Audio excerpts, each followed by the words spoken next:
कवित्व बरवे रसिकत्व, रसिकत्व बरवे परतत्व, स्पर्शू जायसा. ज्ञानदेवांच्या माऊलींच्या ज्ञानेश्वरीचा आरंभ याच ओवीनं झाला. वाचेला जिथं कवित्वाचा स्पर्श होतो, कवित्वाला जिथं रसिकत्व लाभतं, त्या ठिकाणी परमात्म्याचा संचार होतो. ज्या मातीमध्ये माऊलींचे शब्द उमटले, ज्या मातीनं ईश्वराच्या शब्दमुद्रा झेलल्या, ज्या मातीनं ज्ञानाचे कुंभ पचवले, ज्या मातीनं 350 वर्षापूर्वीच्या सह्याद्रीच्या दऱ्याखोऱ्यातल्या घोड्यांच्या टापा कानात साठवून ठेवल्या, ज्या मातीनं इंद्रायणी भीमेचा संत शांत प्रवाह अनुभवला आणि ज्या इंद्रायणी भीमेनं छत्रपती शिवरायांचं स्वराज्य याची देही याची डोळा पाहिलं, ज्या मातीमध्ये छत्रपती शिवरायांची छत्रपती संभाजीराजांची पावलं उमटली, ज्या मातीमध्ये छत्रपती संभाजीराजांच्या अखेरच्या रक्तमुद्रा उमटल्या, ज्या मातीनं देशासाठी मरण्याचा देखणा सोहळा पाहिला, त्या मातीमध्ये देवाच्या आळंदीमध्ये उभा राहतानाच मनस्वी आनंद होतोय. स्वराज ग्रुप आयोजित नरसिंह छत्रपती शिवाजी महाराजांच्या जयंतीनिमित्ताच्या सोहळ्यासाठी उपस्थित असलेले सन्माननीय आमदार विलासरावजी लांडे पाटील, उपस्थित सर्व सन्मान्य आणि आपण सर्व, इतिहास विसरणारी माणसं इतिहास घडवू शकत नाहीत आणि इतिहास घडवणारी माणसं इतिहास विसरू शकत नाहीत. हा एक इतिहास आहे. निरक्षर मराठ्यांचा इतिहास वर्णाक्षराने लिहून ठेवावा इतका तेजस्वी ओजस्वी इतिहास याच मातीत घडला. मात्र साक्षर मराठी त्यापासून बेदखल राहिले की काय अशा शंका अलीकडे येऊ लागली आहे. पण शंभू चरित्राचं कर्तृत्व ऐकण्यासाठी एवढ्या संख्येनं आपण इथं उपस्थित राहिलात. एवढी एकच गोष्ट, तुमच्या आमच्या काळजामध्ये राजा शिवशंभू अजूनही जिवंत आहेत याचीच ती साक्ष आहे. इथल्या मातीचा एखादा ढेकूळ जर कधी हातात घेतला, तो पाण्यात टाकला तर त्या पाण्यावर जो तवंग उठेल, तो तवंग सुद्धा या मातीसाठी खर्ची पडलेल्या मावळ्यांच्या रक्ताचा असेल. आजूबाजूच्या सह्याद्रीची उंची वाढली ती उगाच नाही. या सह्याद्रीच्या पायाखाली काही जणांनी स्वतःला गाडून घेतलंय, तेव्हा तो सह्याद्री अस्मलाशी स्पर्धा करायला गेला. या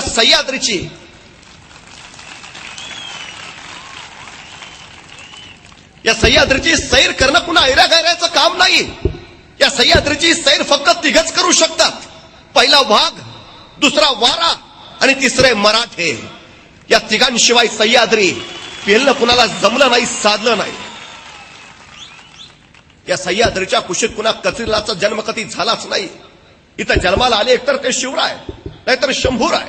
350 वर्षापूर्वीचा जागरा आजही घडतो. इथं छत्रपती शिवाजी महाराजांचं नाव कानावर पडतं आणि आमच्या शरीरावर रोमांच उठतात. छत्रपती शिवाजी महाराज की जय असे किलकारी कुटर निनाद दे आणि आमचं शरीर पेटून उठतं. मनामध्ये उर्मीचा प्रेरणाचा एक प्रेरणा स्त्रोत तयार होतो. अरे 350 वर्ष झाली या राजाला मी विसरू शकत नाही. अरे दूरवर कुठेतरी किलकारी ऐकू येते, छत्रपती शिवाजी महाराज की, आणि आमच्या ओठातून कधी जय बाहेर पडतं आमचं आम्हाला कळत नाही. जणू काय आमच्या धमन्यातून सहसणाऱ्या रक्ताच्या थेंबाथेंबामध्ये तो राजा शिवाजी अजूनही जिवंत आहे. जणू काय इथल्या मातीमध्ये जन्माला येणाऱ्या प्रत्येक पोराच्या फळावर इथली माती जन्मताच शिवाजी या नाव करूनच त्याला जन्माला घेतं की काय असं सांगावं इतकी जादू या राजाची आहे. असं काय केलं असेल या राजानं, असं काय निर्माण करून ठेवलं असेल. अरे 350 वर्षानंतर जर शिवरायांचं नाव घेऊन आमचं शरीर पेटत असेल, 350 वर्षानंतर शिवरायांचं नाव घेऊन आम्हाला स्फुरण चढत असेल, तर 350 वर्षापूर्वी खुद्द शिवछत्रपतींच्या कुशीत जन्माला आलेला संभाजीराजा कसा असेल, अरे कसा घडला असेल, कसा उभा राहिला असेल, कसं असेल शौर्य, कसं असेल धैर्य, कसं असेल धाडस, कसं असेल साहस, कसा असेल अभिमान, कसा असेल स्वाभिमान, कसा असेल पराक्रम, अरे कसं असेल नेतृत्व, व्यक्तित्व, कर्तृत्व, कसं असेल संभाजी.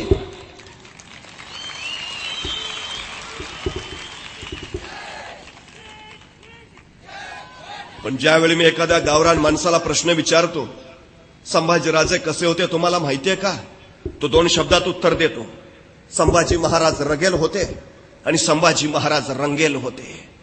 2 शब्दात संभाजीराजांचा इतिहास बदलून जातो. इतिहासानं नाना आरोपांच्या फैरी झाडल्यावर त्यांच्यावर संभाजी स्वराज्याने संभाजी रंगेल, संभाजी रंगेल. संभाजीराजांनी मराठेशाही बुडवली. संभाजीराजे म्हणजे शिवाजींच्या पोटाला आलेला नादान तख्तनशील वारीस. संभाजीराजे म्हणजे स्वराज्यद्रोही. संभाजीराजे म्हणजे मुघलांच्या गोटात जाऊन मिळालेले. संभाजीराजे म्हणजे छत्रपतींचे पुत्र असून युवराज असून मोगलांना सामील झालेले. नाना नाना नाना आरोपांच्या फैरी झाडल्या. बदनाम होत राहिला संभाजी गेली 350 वर्ष. काय वस्तुस्थिती, काय खरा इतिहास. इतिहासाची पानं ज्यावेळी चाळतो, पुरावे पाहतो त्यावेळी लक्षात येतं 14 मे 1657 पुरंदरावका शिवरत्नाचा जन्म झाला आणि आपल्या ज्येष्ठ पुत्राची याद म्हणून मासाहेब जिजाऊंनी त्यांचं नामकरण केलं संभाजी.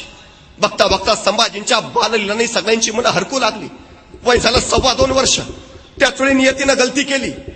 संभाजीराजांच्या मातुश्री सईबाई महाराणी साहेबांचं निधन झालं. दैवरचं मातृत्वाचं छत्र हरपलं. पिता शिवाजीराजे तर सतत पाठीला मरण बांधून मुलूक परत दौड घेणारे. पित्याची छत्रछाया वाट्याला यावी कशी. पण याच वेळी सामन्याला मासाहेब जिजाऊ. अजून दुसरा शिवाजी घडवायचं सामर्थ्य जिजाऊत नक्कीच आहे सांगत. आणि जिजाऊ नावाच्या चालत्या बोलत्या विद्यापीठामध्ये संभाजीराजांचं शिक्षण चालू झालं. संभाजीराजे लिहिणं वाचणं शिकले, चालणं बोलणं शिकले, पळणं खेळणं शिकले. बघता बघता नाना कला, नाना विद्या, नाना गुण त्यांना आत्मसात झाले. 1 नाही, 2 नाही, 3 नाही, 4 नाही, तब्बल 16 भाषा संभाजीराजांना यायला लागल्या. मराठी येते, उर्दू येते, फारसी येते, कन्नड येते, तामिळ येते, मल्याळी येते, हिब्रू येते, पाली येते, संस्कृत सुद्धा संभाजीराजांना येते. राज्यशास्त्र, धर्मशास्त्र, नीतीशास्त्र, अर्थशास्त्र, प्रवासशास्त्र या सगळ्या शास्त्रांमध्ये संभाजीराजे तेच तरवेत झाले. नुसता बुद्धीचाच गुण नव्हे पण त्याच वेळी काव्य गुण सुद्धा त्यांनी जोपासला. संभाजीराजांनी वयाच्या 14व्या वर्षी बुधभूषणम नावाचा ग्रंथ संस्कृत मध्ये लिहिला. या बुधभूषणम नावाच्या ग्रंथामध्ये संभाजीराजे श्री गणेशाचं वर्णन करताना लिहितात. पद पदम पत्र समचरण जंग जिमी कनक कर बकर ना विललित कबीर उदर लंबित विशाल वर दीर्घ मुंडी कर देत चारी फल एक दंत रुसुंड लवतारी जात सकल मल. हे संभाजीराजांनी संस्कृत मधून श्री गणेशाचं केलेलं वर्णन आहे. नखशिका, नायिका भेद, 7 शतक यासारखे कैक ग्रंथ त्यांनी प्रसिद्ध केले. आणि बघता बघता उत्तम कवी म्हणून संभाजीराजांचा नावलौकिक झाला. बुद्धीचं कार्यक्षेत्र काबीज केलंच पण त्याच वेळी शरीर संपदेचं हा संभाजी नाना विद्यांमध्ये व्यायामामध्ये तेच तरवेत झाला. मल्लविद्या, भालाफेक, तलवारबाजी, घोडेस्वारी याच्यामध्ये संभाजीराजांनी मोठी हुकूमत पैदा केली. अरे घोडेस्वारीमध्ये संभाजीराजांचा हात कुणी धरत नव्हतं. तत्कालीन काळामध्ये पळत्या घोड्याला एका पायावर उभा करणारा आणि गर्दीची डोळ्याची पापणी मिट्टे तोर फिरवणारा या जगाच्या पाठीवर एकच योद्धा झाला. त्या योद्ध्याचं नाव होतं संभाजी. ही झेप कुणाला बाकी जमलीच नाही. बघता बघता संभाजींच्या या कर्तृत्व गुणांनी स्वराज्य मोहरात निघालं. संभाजीराजांचं येणं जणू स्वराज्याला भाग्यशाली ठरलं. संभाजीराजांचा जन्म झाला आणि स्वराज्य वाढत वाढत वाढत वाढत वाढत निघालं. प्रतिपक्ष चंद्र लेखेव प्रतिपदेच्या चंद्राच्या कलेप्रमाणे स्वराज्य संवर्धित होत गेलं. बघता बघता 8.5 वर्षाचे झाले संभाजीराजे. त्याच वेळी महाराष्ट्रावर मिर्झा राजे जयसिंगाचं आगमन झालं आणि छत्रपती शिवरायांना नाईलाजानं तह करावा लागला. पुरंदरासह 23 किल्ले बहाल करावे लागले. आणि त्याच वक्ती मिर्झा म्हणाला, राजे आपले पुत्र संभाजीराजे आमच्याकडे ओलीस म्हणून राहतील. आणि नरसिंह व्याकुळला, नाही राजे हे राजकारण नव्हे. आणि मिर्झा हसत म्हणाला, राजे हे राजकारणच आहे. आणि वयाच्या 8.5व्या वर्षी संभाजी मोगलांकडे ओलीस म्हणून राहिले. आणि त्याच वेळी वयाच्या 8.5व्या वर्षी संभाजींचा प्रत्यक्ष राजकारण प्रवेश झाला. यथा काल शिवरायांनी मनसबी पत्करल्या, औरंगजेबानं मनसबी धाडल्या. शिवरायांना 5000 मनसबदार तर संभाजीराजांना 7000 मनसबदार केलं. पित्यापेक्षा पुत्राला मनसब अधिक दिली गेली. जो औरंगजेबाला कळून चुकलं होतं, पित्यापेक्षा पुत्र सवाईच निपजणार आहे. त्याच वेळी औरंगजेबाचा खलिता आला. शिवरायांना आग्र्याला बोलावलंय. सोबत मनसबदार म्हणून संभाजीराजांनाही न्यायचा. एका पित्याचं काळीज व्याकुळलं. अरे 9 वर्षाचा पोर आहे, इवलासा पोर आहे, कसं न्यावं त्याला. या मुलकापासून त्या मुलकापर्यंतचा वैराण वनवास भोगेल का त्याला. अरे ऊन वारा वादळ पाऊस या प्रवासात कसा टिकेल, कसा तगेल. पण त्याचवेळी शिवरायांना लक्षात आलं, अरे संभाजी म्हणजे एकट्या शिवरायांच्या पोटाला आलेला पोर नाही, तो सह्याद्रीच्या कुशीत आणि महाराष्ट्राच्या मुशीत जन्माला आलेला मराठ्याचा पोर आहे. ते धैर्य, ते शौर्य त्याच्यात आई आहेच. आणि त्याच वेळी शिवरायांनी शंभू राजांच्या शिक्षणाच्या दृष्टीनं हा फैसला महत्वाचा मानला. संभाजीराजानं याच काळात सोबत नेलं तर संभाजीराजे मोगली रियासतीचा, मोगली दरबारीचा, औरंगजेबाच्या राजकारणाचा यथाकाल अभ्यास करू शकतील. राजकारणावरची त्यांची मांड घट्ट होईल, यथायथ अभ्यास शिक्षण होईल. आणि शिवरायांनी त्यांना सोबत घेतलं. या मुलकापासून आग्रा मुत्रेपर्यंतच्या त्या मुलकापर्यंतचा सगळा प्रवास संभाजीराजांनी लिलया झेलला. राजे आणि संभाजीराजे औरंगजेबाच्या दरबारात हजर झाले. पण इथंच औरंगजेबानं गहरी चाल खेळली. शिवरायांना मागच्या रांगेत उभा केलं आणि महाराष्ट्राचा नरसे खवळला. आणि बघता बघता बनेदारपणे भर दरबारात औरंगजेबाला फटकारून उभा राहिला. सगळा दरबार कापत राहिला. एवढा एवढा एवढा स्वाभिमान. अरे आतापर्यंत दिल्लीपतीची अशी नामुष्की कुणी केली नव्हती, असा अपमान कधी घडला नव्हता. आणि या शिवरायांनी भर दरबारामध्ये औरंगजेबाला फटकारावं. उभा दरबार थरथर कापत होता. अरे चुकून जर शिवरायांकडे तलवार असती ना त्यावेळी, तर तिथंच औरंगजेबाचा यदा कदाचित शिरच्छेद सुद्धा झाला असता. मोगलांच्या दरबारात जाऊन मोगलांची दानादान शिवरायांनी उडवली आणि फटकारून सरळ चालते झाले. औरंगजेबानं समजोतीचा प्रयत्न केला, पण राजा बदला नाही. पण त्याच वेळी औरंगजेबानं जहरी चाल खेळली. शिवरायांच्या भोवतीचे पहारे कडक केले आणि बघता बघता शिवरायांच्या गळ्याभोवतीचा फास आवळायला सुरुवात केली. शिवरायांना कळून चुकला, औरंगजेबाच्या मगरमिठीतनं सुटका नाही. आणि त्याच वेळी शिवरायांच्या लक्षात आलं, सगळ्याच लढाया तलवारीच्या बळावर नाहीत खेळल्या जात. काही लढाया बुद्धीच्या बळावर सुद्धा खेळाव्या लागतात. तलवारीच्या पात्याला एकदा बुद्धीची धार चिकटली की मग शौर्य लखलखतं. आणि बघता बघता शिवरायांच्या तलवारीला बुद्धीची धार चिकटली आणि चाल आखली जाऊ लागली. पण शिवराय त्या दिवसापासून औरंगजेबाच्या दरबारात कधी गेले नव्हते. पण शिवरायांचे प्रतिनिधी म्हणून संभाजीराजे मात्र औरंगजेबाच्या दरबारात येत जात असत. एके दिवशी भर दरबारात औरंगजेबानं संभाजीराजांना विचारलं, संभाजीराजे, आपण उत्तम मल्लविद्या जाणता असा मी ऐकून आहे. आपण उत्तम कुस्ती खेळता असं मी ऐकलंय. मग संभाजीराजे, आमच्या दरबारात सुद्धा चांगले चांगले मल्ल आहेत. आमच्या दरबारातल्या एखाद्या मल्लाशी कुस्ती खेळाल का? तसा 9 वर्षाचा छावा कडाडला. आम्ही फक्त आमच्या लायकीच्या मल्लांशीच कुस्ती खेळतो आणि तुझ्या दरबारात माझ्या लायकीचा एकही मल्ल नाही. सभा हे महाराष्ट्राचं पाणी होतं. महाराष्ट्राचा स्वाभिमान संभाजीराजाने वयाच्या 9व्या वर्षीच औरंगजेबाला दाखवला.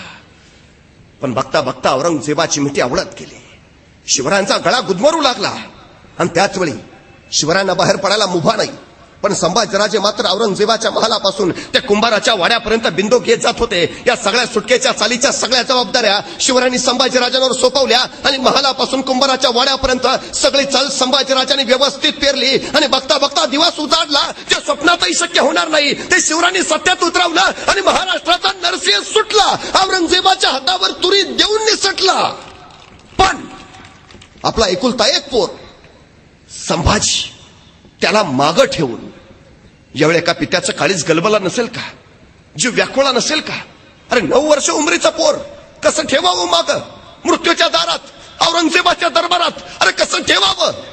जर जाते वेळी या संभाजीराजाने विचारलं असतं शिवरायांना, आबासाहेब आम्हाला सोडून एकटेच जाणार? अरे दर्या सुद्धा हटला असता मागं, तर कंपत झाला असता, फटला असता भाड. जर विचारलं असतं संभाजीने, आबासाहेब आम्हाला सोडून एकटेच जाणार? पण त्यावेळी हा सर्जा संभाजीराजा आपल्या पित्याचा हात हातात घेऊन सांगत होता, आबासाहेब आमची फिकीर करू नका. आपल्यापेक्षा आमच्यापेक्षा महाराष्ट्राला आपली गरज अधिक आहे. आणि आपल्या या पोराच्या परिपक्वतेवर हा नरसिंह खुश झाला. यथाकाल राजे निसटले, राजगडावर पोचले आणि पोचल्या त्यांनी वार्ता उठवली. वाटेत संभाजीराजांचं निधन झालं. वयाच्या 9व्या वर्षी संभाजीराजांच्या पाठीला जे मरण बांधलं गेलं ते इंद्रायणी भीमेच्या तीरावर मरला नड्या छकन समोर जाईपर्यंत ते मरण त्यांची तशीच सोबत करत राहिलं. पण शिवरायांनी उठवली होती हुल. राजगडावर तर संभाजींच्या अंत्यविधी सुद्धा झाले. येसुबाई सती जायला निघाल्या, जिजाऊ तर रडून रडून थकल्या. पण सगळी चाल शिवरायांनी आपल्या काळजात मिठवून ठेवली. तोपर्यंत जोपर्यंत संभाजीराजे सुखरूप गडावर येत नाहीत, फुल उठवली एवढ्यासाठी की संभाजींच्या मृत्यूची बातमी औरंगजेबाला कळेल आणि औरंगजेब त्यांचा पाठलाग सोडेल आणि मग सुरक्षित संभाजीराजे गडावर येतील. आणि झालं तसंच. संभाजीराजे सुरक्षित गडावर पोहोचले. पण गेलेला शंभूराजा वेगळा होता आणि परत आलेला संभाजीराजा वेगळा होता. परत आला होता धाकला धनी, जाणता, परिपक्व झालेला, मोगली रियासतीचा, राजकारणाचा अभ्यास करून तयार झालेला संभाजीराजा. वय वर्ष झालं 10. त्याच वेळी शिवाजीराजांनी संभाजीराजांना विचारलं, संभाजीराजे, आपण लेखणी तेच चालवता, पण आपली तलवार आणि उसळला छावा आज्ञा द्यावी आबासाहेब. आणि आज्ञा दिली गुजरात खांबात प्राण टिपण्याची. आणि 10,000चे फौज घेऊन चढण निघाला. दवल्याचा लोट काळ्या कबीने ढगाने उरात घ्यावा तसा शौर्याचा लोट घेऊन निघाला. कोसळला गुजरातवर. खांबा टिकलं, बागानगर लुटलं, मामे जाधवराव खासे कैद केले आणि स्वतःच्या शौर्याची मोहर स्वराज्यावर उमटली. आणि त्यांच्या युद्धनीतीने अनेकांच्या नजरा विस्पारून गेल्या. शिवरायांना बातमी कळाली आणि कडाडले शिवराय, द्या 32 तोफांना. आमचा बचडा जीत घेऊन रायगड जवळ करतोय. आणि स्वराज्यावर संभाजींचा पहिला पराक्रम उमटला. लेखणीच्या बुद्धीच्याच नव्हे तर मनगटाच्या परीक्षेत सुद्धा संभाजीराजे अव्वल आले. आता काल जिजाऊ मासाहेबांनी मुलकी प्रशासनाच्या, खासगी प्रशासनाच्या सगळ्या जबाबदारी संभाजीराजांवर सोपवल्या. दान प्रमुख म्हणून त्यांना जबाबदारी दिली. मंत्र्यांच्या वरच्या ज्या तक्रारी यायच्या त्याचं निराकरण करायची जबाबदारी सुद्धा संभाजीराजांवर सोपवली. एवढंच नव्हे, धर्माच्या बाबतीत जे जे खटले शिवरायांच्या न्यायालयापुढे यायचे ते सगळे खटले शिवराय आता धर्मपंडित असणाऱ्या संभाजीराजांच्या न्यायासनापुढे चालवायला देऊ लागले. आणि संभाजीराजांच्या धर्माचे खटले बघता बघता त्यांचे न्याय लोकांमध्ये प्रिय होऊ लागले. न्याय कठोर संभाजी म्हणून संभाजींची लोकप्रियताही वाढली. जनतेच्या कल्याणाचं सूत्र संभाजीराजाने आपल्या काळजात जपलं. कारण शिवरायांनी दिला होता महामंत्र, रयतेच्या डोळ्यातला एक अश्रूही राजाला एका बलवान शत्रूपेक्षा भारी वाटतो. एक वेळ शत्रूंना पराभव केला तरी चालेल, पण रयतेच्या डोळ्यातल्या अश्रूंनी राजाचा पराभव होता कामा नये. आणि संभाजीराजे त्याच शिवरायांच्या पावलावर पाऊल टाकून रयत जपत होते, अगदी मारदावतेनं, लेपोटच्या लेकासारखे. यथा काल संभाजीराजांचं वय झालं 17 वर्ष आणि महाराष्ट्र एका नव्या जाणीवेच्या आनंदाला आतुर झाला. रायगड तणांदानं न्हाला होता. कारण होतं शिवरायांचा राज्याभिषेक. 750 वर्षापूर्वीचा घनदाट अंधार हटवून राजे छत्रपती होणार होते. या म्लेंच्या बादशाहीमध्ये एक मराठा एवढा बादशाह झाला. ही गोष्ट काही साधी झाली नाही असं सभासदांनी लिहून ठेवला. तो देखणा सोहळा. शिवराय छत्रपती होणार. पण त्याच वेळी काहींनी शिवरायांच्या क्षत्रियत्वावरच आक्षेप घेतला. शिवराय क्षत्रिय नाहीत, सबब त्यांना राज्याभिषेकाचा अधिकार नाही. यथाकाल गागा भट्ट काशीवरनं येते झाले आणि त्यांच्या समोर बसले धर्मपंडित संभाजीराजे. गागा भट्टांना पटवून दिलं आणि गागा भट्टांनी संमती दर्शवली आणि राजगडावर राज्याभिषेक झाला. 750 वर्षापूर्वीचा अंधार हटवला. लोकशाही राज्य निर्माण झालं. लोककल्याणकारी राज्य निर्माण झालं. शिवकल्याणकारी राज्य निर्माण झालं. शिवशाही अवतरली. रयतेच्या डोळ्याच्या कडा आनंदानं पाणावल्या. राजा छत्रपती झाला. पण त्याच वेळी इतिहासात आणखीन एक घटना घडली. आतापर्यंत मराठ्यांची पोरं फक्त सरदार पुत्र होती. संभाजीराजे पहिले छत्रपती पुत्र ठरले. संभाजीराजे पहिले युवराज झाले. या घटनेपर्यंत संभाजीराजांवर एकही आरोप नाही, एकही डाग नाही. पण या घटनेनंतर संभाजीराजांच्या चरित्राचं पाणी असं काही वेगळ्या पाट्यांना वळवून देण्यात आलं की मूळचा संभाजीराजाच हरवून गेला. मल्हार रामराव चिटणीस या बकरकारानं आपल्या खापर पंजोबाला संभाजींनी हत्तीच्या पायी दिलं याचा राग मनात देऊन संभाजीराजांचं अत्यंत विकृत चित्रण केलं. सभासद बकरानंही तसंच केलं. या 2 बकरींचा आधार घेऊनच मग पुढचं लेखन झालं आणि संभाजीराजा बदनाम होत राहिला. संभाजीराजांवर आतापर्यंत 60 नाटकं आणि 27 चित्रपट आले. खुद्द शिवरायांवर सुद्धा एवढे झाले नाहीत. आम्हाला चकचकीत पॉलिशड जगण्याची सवय लागली. दादा कोंडकेंच्या चित्रपटात एक गाणं आहे, चंदनाच्या पाटावर सोन्याच्या ताटावर मोत्याचा घास तुला भरवीन ग. आम्हाला बरं वाटतं. चंदनाचा पाट आहे, सोन्याचं ताट आहे, मोत्याचा घास आहे आणि भरवायला ती आहे म्हणल्यावर आनंदच आहे. पण हेच गाणं माझ्यासारख्यानं जरा वेगळ्या पद्धतीनं म्हटलं, बाबळीच्या पाटावर जर्मनच्या ताटावर हायब्रिडचा घास तुला भरवीन ग. ऐकायलाही बरं वाटत नाही, बोलायलाही बरं वाटत नाही, खायलाही बरं वाटत नाही. आमची हीच अवस्था नेमकी चित्रपट निर्मात्यांनी, नाट्य निर्मात्यांनी, कादंबरीकरांनी टिपली आणि संभाजीराजांचं जगणं वास्तवतेनं न रेखाटता ते अधिक चकचकीत पॉलिशड करायचा प्रयत्न केला. थोरातांची कमळा, मोहित्यांची मंजुळा, गोदावरी अशी काही पात्र आणली गेली. मोरेश्वर आत्माराम पठारे यांनी संभाजींवर पहिलं नाटक लिहिलं. या नाटकामध्ये त्यांनी तुळसा नावाचं पात्र आणलं. हीच तुळसा बेबंदशाहीमध्ये औंधकरांनी आणली. पण नाटकाच्या प्रस्तावनेमध्ये औंधकर असं लिहितात की या नाटकात योजलेलं तुळसा नावाचं पात्र पूर्णपणे काल्पनिक असून तिचा इतिहासाशी काही मात्र संबंध नाही. पण 3 तास नाटक बघताना आम्हाला प्रस्तावना वाचून दाखवली जात नाही, त्यामुळे तुळसा खरी का खोटी याचा पत्ता आम्हाला लागत नाही. पण 3 तास नाटकात संभाजी बरोबर तुळसा दिसते आणि मग नाटक संपल्यावर आम्ही म्हणतो एवढे आता दोघं 3 तास होते बरोबर म्हणल्यावर असणार काहीतरी दोघांचं. उगा दाखवत्यात काय. सत्याच्या तळाशी वास्तवाच्या मुळाशी आम्ही जात नाही आणि एखादी नाहक व्यक्तिमत्व बदनाम होत राहतं ही आमची सगळ्यात मोठी शोकांतिका आहे. सगळ्यात मोठी. चित्रपट काही बघितले आम्ही. थोरातांची कमळा, मोहित्यांची मंजुळा आजही दूरदर्शनवर लागतात. काय दाखवलं या थोरातांच्या कमळामध्ये? संभाजीराजे त्या थोरातांच्या कमळावर जबरदस्ती करतात.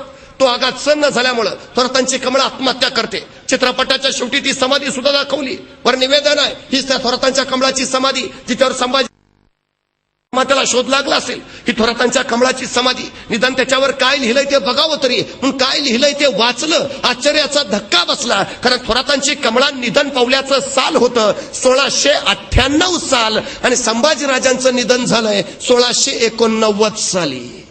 म्हणजे संभाजीराजांच्या मृत्यूनंतर 9 वर्षांनी थोरातांची कमळा मेली. मग तिच्यावर नंतर 9 वर्षांनी जबरदस्ती करायला संभाजींचं भूत गेलं होतं का? अजूनही प्रश्न नाही पडला आम्हाला. 350 वर्ष झाली उघड्या डोळ्याने आमच्या राजाची बदनामी बघत बसतो आम्ही. उघड्या डोळ्यांनी. अरे शिवाय छत्रपतींचा पुत्र आहे. कल्याणच्या सुभेदाराची सुनाईच्या मानानं माघारी पाठवली त्या राजाचा पुत्र आहे. अरे तत्कालीन काळात काही स्त्रियांचा राणीवास असणं गैर नव्हतं. नाटकशाळा ठेवणं समाजसंमत होतं. किती आहेत संभाजीराजांच्या चरित्रात? 2 नावं आढळतात. दुर्गाबाई त्याही काही देत. राहिला फक्त येसूबाई. श्री सखी राज्ञी जयती महाराणी येसूबाई यांच्याशिवाय संभाजींच्या चरित्रात नाव आढळत नाही कुणाचं. का? स्वतः संभाजीराजांनी राजारामाची 3 लग्न केली. संभाजीराजांनी 6 तरी करावी. अरे तो अकबर औरंगजेबाचा मुलगा महाराष्ट्रात आलाय संभाजींची मदत मागायला आणि त्याला मैत्रीचं प्रतीक म्हणून संभाजीराजांनी एक मोत्याचा कंठा भेट म्हणून दिला. आणि या नादान अकबरानं तो मोत्याचा कंठा एका नर्तकीला भेट म्हणून दिला. संभाजीराजांनी ही वार्ता कळाली आणि धाडदिशी कडाडले संभाजीराजे. त्याला मैत्रीची कदर नाही, त्याच्याशी कसलाही पदरा मला जोडायचा नाही. फिलफार सवलती बंद करा. का? तर मी दिलेला मैत्रीचा कंठा त्या अकबरानं नर्तकीला दिला. एवढी साधी गोष्ट ज्या सर्जा संभाजीराजाला सहन होत नाही तो चारित्र्याच्या बाबतीत कसा असेल? बाजार गप्पा आहेत सगळ्या. बाजार गप्पा. संभाजी व्यसनी असंही रेखाटलंय. काही नाटकात एंट्रीच ग्लास घेऊन दाखवली. अरे कुठून लागला शोध? काफी खान तो औरंगजेबाच्या दरबारात होता अखबारी. आमच्या सातारला ग्रँड दफनाबाचा इतिहासकार होता. त्यांनी मराठ्यांचा इतिहास लिहिला. आधार त्या खाफी खानाचा घेतला. त्या खाफी खानानं संभाजीराजांचं वर्णन करताना लिहून ठेवलाय. तो संभाजी स्वतःच्या शौर्याच्या बळावर एवढा बुलंदानी बलाढ्य झालाय की कुणी शत्रू त्याच्यावर आक्रमण करायला धजाविनाच. जणू संभाजीला आता सत्तेची नशा चढली आहे. काय लिहितोय तो? संभाजी स्वतःच्या शौर्याच्या बळावर एवढा बुलंदानी बलाढ्य झालाय की कुणी शत्रू त्याच्यावर आक्रमण करायला धजावेनाच. जणू काय त्याला आता सत्तेची नशा चढली आहे. याच भाषांतर ग्रँड डफने इंग्रजीत केलंय. सत्तेची नशा चढलेला राजा intoxicated with the wine of folly and pride. त्याचं बरोबर आहे. भाषांतर अगदी बरोबर आहे. Intoxicated with the wine of folly and pride. पण आमचं इंग्रजी उत्तम आहे त्यामुळे आम्ही वाचलं. Intoxicated with the wine of folly and pride. Intoxicated with the wine घेत होते संभाजी. उल्लेख आहे ना wine. Intoxicated with the wine झालं. एक पत्र मिळालंय म्हणे संभाजीराजांनी पोर्तुगीजांना पाठवलंय आम्हाला दारूची 2 पिंप पाठवून द्या. एक जण म्हटला मागवला असेल स्टॉक. अरे काय अरे मागवलेली दारू प्यायची नाही, मागवलेली दारू तोफेला लागणारी दारू आहे. एवढं जर तुम्हाला कळत नसेल तर तुम्ही लिहिताना घेतलेली का याचं संशोधन होणं गरजेचं आहे. सुपारीच्या खंडाचं व्यसन नाही संभाजीराजेनं, सुपारीच्या खंडाचं. अरे 32 वर्ष झुंजत राहिला इच्छाव्यासारखा, अजिबात नाही. व्यसनी माणसाला नाही शक्य होत. अरे बेभान अत्याचार अन्याय सोसलाय 40 दिवस औरंगजेबाच्या छावणीत, सण होत नाही. शरीर संपदा तशी असावी लागते. माझ्या राजानं कमावलीये. एकही व्यसन नाही त्याला, एकही. आणखी एक आरोप केला. संभाजीराजे दिलेर खानाला जाऊन मिळाले, संभाजीराजे स्वराज्यद्रोही, संभाजीराजे फुटीर, छत्रपतींचा पुत्र मोगलांना सामील नाही. शिवाजीराजे कर्नाटकच्या स्वारीवर निघालेत, सगळा सैन्य त्यांच्या सोबत आहे. त्याचवेळी बहादूरगडाला दिलेर खान आलाय. तो स्वराज्यावर आक्रमण करायची भीती आहे. महाराजांनी आदिलशाही आणि गोवळकोंड्यात भांडणं लावून दिली, त्यामुळे ते स्वराज्यावर आक्रमण करणार नाहीत. पण दिलेर खान मोकळा आहे. आपण कर्नाटकात निघाल्यावर दिलेर खानाला आक्रमण करू नये यासाठी त्याला रोखायची जबाबदारी शिवरायांनी संभाजीराजांना दिली आहे. त्यांना शृंगारपूरचा सुभेदार म्हणून नेमलाय आणि ससैन्य शिवराय बाहेर असताना निवळ बुद्धीच्या बळावर संभाजीराजांनी दिलेर खानाला रोखलंय. राजे परत येईपर्यंत रोखलंय आणि त्यासाठी पत्रव्यवहार केलाय. आम्हाला पराक्रमाची संधी हवी आहे, आम्हाला आमचा पराक्रम दाखवायचा आहे. इथं स्वराज्यात ते शक्य होईना, मला संधी द्यावी. दिलेर खानानं लगेच फुलं टपाली पत्र पाठवलं. अरे तू तिथं गप्प काय बसलाय, औरंगजेबाची चाय सह्याद्री जिंकायची, तू ये माझ्याकडं, आपण दोघं मिळून सगळं दख्खन जिंकू. संभाजीराजांनी त्याला उलट टपाली कळवलं. या राज्याची जबाबदारी माझ्यावर सोपून माझे वडील परराज्यात गेले आहेत, ते परत येईपर्यंत मी तुझी जबाबदारी स्वीकारू शकत नाही. म्हणजे संभाजीराजे येतोय म्हणत नाहीत आणि संभाजीराजे येत नाही म्हणत नाहीत. दिलेर खानाला निव्वळ झुलवत ठेवलंय, निव्वळ झुलवत. राजे परत आले, पन्हाळ्यावर दोघांची चर्चा झाली, गुज झालं आणि मग राजे रायगडावर गेले. यथा काल निरोप पाठवू सांगून मध्ये 6-7 महिने गेलेत. आता संभाजीराजांना पळूनच जायचं होतं, तर राजे कर्नाटकात असतानाच ते सोपं होतं का? कुठला चोर असा म्हणतो येऊ द्या की पोलीस, मग जातो पळून. अरे जायचंय तर आधीच जा ना. राजे नसताना राजे यायची वाट कशाला बघता? पुन्हा 6-7 महिने गेलेत मध्ये आणि मग एके दिवशी रायगडावर राजांचं पत्र येत आहे. आपण रायगडास न येता सरळ परळी जाणे उचित. आणि मग राजे निघालेत संभाजीराजे तिथून. आता परळी म्हटलं की पुन्हा समर्थ रामदास स्वामींचा उल्लेख आला. मग संभाजीराजे बिघडलेले होते, त्यांना मार्गदर्शनाची गरज होती, म्हणून शिवरायांनी त्यांना समर्थांकडे पाठवलं. पण त्या क्षणी समर्थ परळीच्या किल्ल्यावर हजरच नव्हते आणि राजांना हे माहिती असलंच पाहिजे, कानोकान खबरी असतात त्यांच्याकडे. मग ज्या काळात समर्थ परळीच्या किल्ल्यावर नाहीत त्याच काळात संभाजीला तिथं पाठवण्याचा उद्देश काय? आणि त्या परळीपासून अवघ्या 13 मैलावर माहुलीला दिलेर खानाची लोक आलीत. तिथून अवघ्या 13 मैलावर जाऊन संभाजीराजे मोगलांना सामील झालेत. हा सगळा जर परिक्रमेचा भाग बघितला तर संभाजीराजांनी पळूनच जावं यासाठी जाणीवपूर्वक केलेलं हे नियोजन आहे. आणि वस्तुस्थिती ती आहे, कारण शिवराय कर्नाटकवरनं परत आलेत, सैन्य थकलंय, शस्त्र मोडलीत, दिलेर खानाशी मुकाबला लगेच करू शकत नाही. यासाठी आणखी काय दिलेर खानाला रोखणं गरजेचं आहे. म्हणून शिवरायांनी संभाजींना सांगितलंय जा त्यांच्याकडं, रोखून धरा. आणि ही चाल शिवाजीराजांनी आधी एकदा खेळली. आग्र्याच्या भेटीवरनं परत आल्यावर औरंगजेबाचा हल्ला करणार हे बघितल्याबरोबर शिवरायांनी पुन्हा माफीचं पत्र पाठवलंय. आमच्याकडनं चूक झाली, आम्ही तुम्हाला न सांगता आलो, असू द्या, आता माझा पुत्र पुन्हा मनसबदार म्हणून घ्या. आणि संभाजीला पुन्हा त्यांनी मुअज्जमकडे पाठवलंय आणि तेच याही वेळी केलं. संभाजींना त्यांनी पुन्हा दिलेर खानाकडे पाठवलंय. आणि जेवढा काळ संभाजी दिलेर खानाकडे आहेत तेवढ्या काळात दिलेर खानानं एकदाही स्वराज्यावर हल्ला केला नाही. भोपाळगडाचा फक्त एकच किस्सा, पण त्या भोपाळगडाबद्दल संभाजीराजे बाकरे नावाच्या ब्राह्मणाला दिलेल्या दानपत्रात स्वतः लिहितात, तो दिलेर भोपाळगडाची इच्छा धरून माझ्या समोर आला त्यावेळी शंकरासारखा मी माझा तिसरा नेत्र उघडून क्रोध प्रकट केला.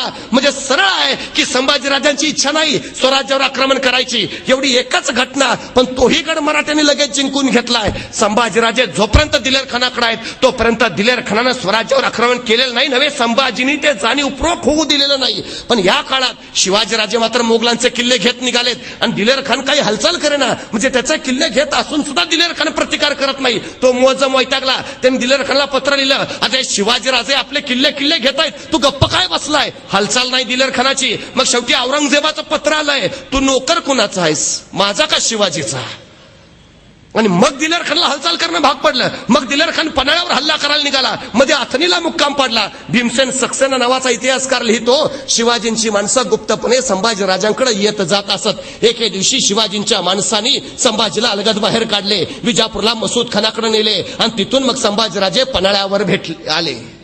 म्हणजे शिवाजींच्या माणसांनी संभाजींना सोडवून नेलंय. आता संभाजी जर फितूर असते, मोगलांना जाऊन मिळाले असते, तर शिवराय त्यांना परत कसे आणतात? खंडोजी खोपडा फितूर झाला, शिवरायांनी त्याचे हातपाय तोडले. संभाजी कावले मोगलांना जाऊन मिळाला, प्रतापराव गुजरा कर्वे त्याला ठार मारलं. मग शिवराय तो न्याय संभाजीला का लावत नाही? साधी गोष्ट आहे, ही चालच शिवरायांची आहे. हे जे केलंय संभाजीनी ते शिवरायांच्या इच्छेनुसारच केलंय. आणि शिवरायांच्या राजकीय चाली अशाच राहिल्यात. ते गणेवाडीला जातो म्हणून सांगतात आणि सुरतेची लूट करून परत येतात. ते संभाजींचं वाटेत निधन झालं म्हणून सांगतात आणि संभाजींना सुखरूप घेऊन येतात. आम्ही अलीकडे म्हणतोच की पवार साहेब बोलतात एक आणि करतात एक, त्यांचं राजकारणच काही कळत नाही. आताच्या पवार साहेबांचं राजकारण आम्हाला कळत नाही. 350 वर्षापूर्वीच्या शिवरायांचं राजकारण आम्हाला काय कळणार? गुप्त गोष्टी आहेत, गोपनीय भाग आहे. आता साधी गोष्ट, काही लोक म्हणतात आम्हाला, पण आमच्याकडे पत्र आहेत ना संभाजी महाराजांनी दिलेर खानाला पाठवलेली, आम्ही तुमच्याकडे यायला आतुरलोय, आम्हाला तुमच्याकडे घ्या. आता मला एक सांगा, हा जर गुप्त गोपनीय कटाचा भाग असेल तर संभाजीराजे दिलेर खानला असं लिहितील का, राजमान्य राजश्री दिलेर खान साहेबांशी शिरसाष्टांग दंडवत? तेच काय झालं, आमचे आबासाहेब नुकतेच कर्नाटकवरनं परत आलेत, आमचं सैन्य थकलंय, शस्त्र पण नीट तयार नाहीत, त्यामुळे आमचा आबासाहेब म्हणले आपण काय आताच दिलेर खानाबरोबर लढू शकत नाही. मग संभाजीराजे करता का असं, जाता का दिलेर खानाकडे, जावा जरा वर्ष दीड वर्ष तिथं जाऊन त्यांना गाफील ठेवा, झाली तयारी की आम्ही तुम्हाला कळवतो, मग या इकडं. मग कसं काय वाटतोय आमचा प्लॅन दिलेर खान साहेब तुम्हाला? मग काय म्हणताय तुम्ही, मग येऊ का तुमच्याकडं? साधी गोष्ट आहे. एवढंच नाही, संभाजीना परत आणल्यावर शिवराय त्यांना फ्रेंचांशी वाटाघाटी करायचे अधिकार देतात. पुन्हा मोगलांच्या विरुद्ध आक्रमणाची जबाबदारी सुद्धा ते संभाजीराजांवर सोपवतात. त्यामुळे संभाजीराजे स्वराज्यद्रोही नाहीत, ही वस्तुस्थिती आहे, हीच वस्तुस्थिती आहे, ही खरी गोष्ट आहे. संभाजीराजांच्या चरित्रावरचे हे डाग सरळ सरळ आमच्या लक्षात येतात, काही अर्थ नाही त्यात. एक अत्यंत शिवरायांना अपेक्षित असणारा वारसदार या महाराष्ट्राच्या मातीनं महाराष्ट्राला बहाल केलाय, ज्यांनी स्वराज्य उभा केलाय. 3 एप्रिल 1680 शिवरायांचं निधन झालं. त्यावेळी संभाजी महाराज नुकतेच पन्हाळ्याला आलेत.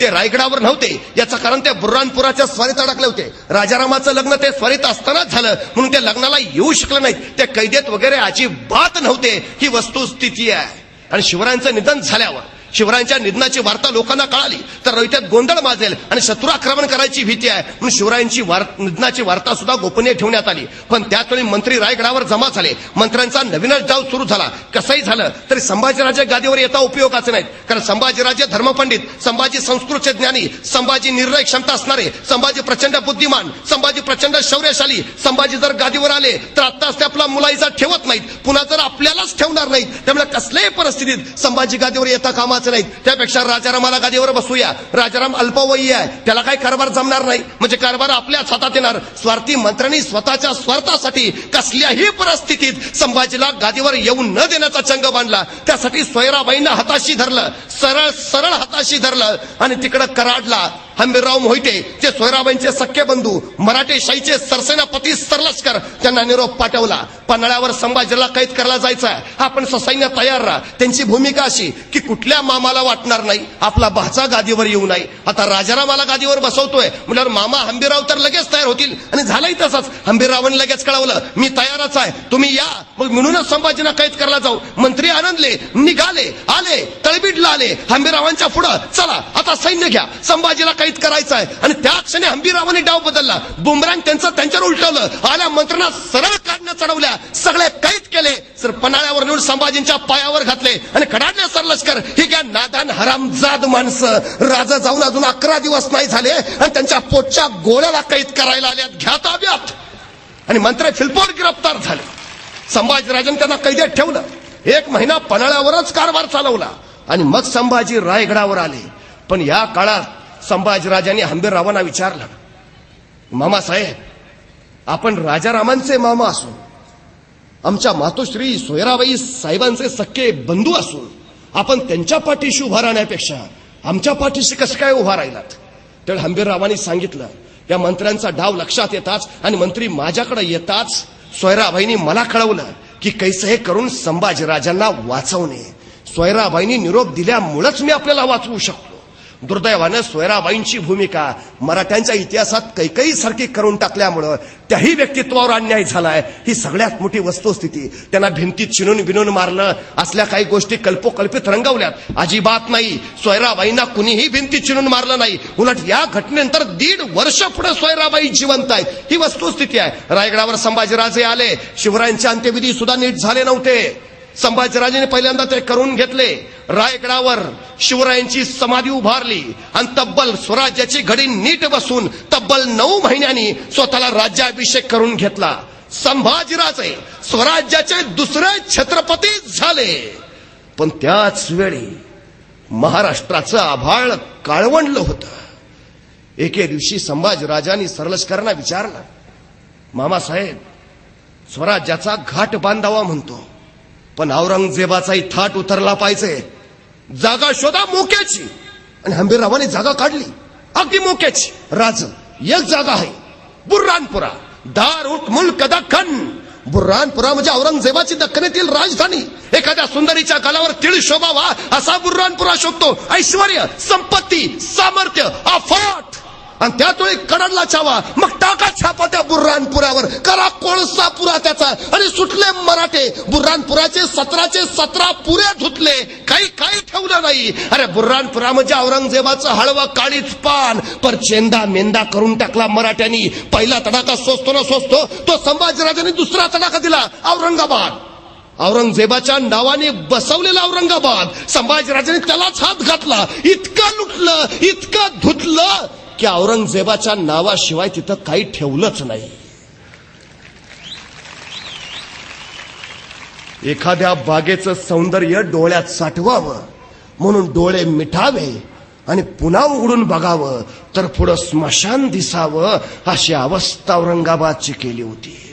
औरंगजेब चरफडला, भयान वैतागला. पण त्याच वेळी त्याला तिसरा तडाखा बसला. दस्तुरखुद औरंगजेबाचा मुलगा, त्याचा शहजादा अकबर औरंगजेबाच्या विरोधात उठला आणि सरळ आला महाराष्ट्रात. कारण त्याला माहिती आहे या पुऱ्या हिंदुस्थानात औरंगजेबाशी झुंज घेईल असा एकच मर्द सर्जाय, संभाजी. तो आला सरळ संभाजीकडंच.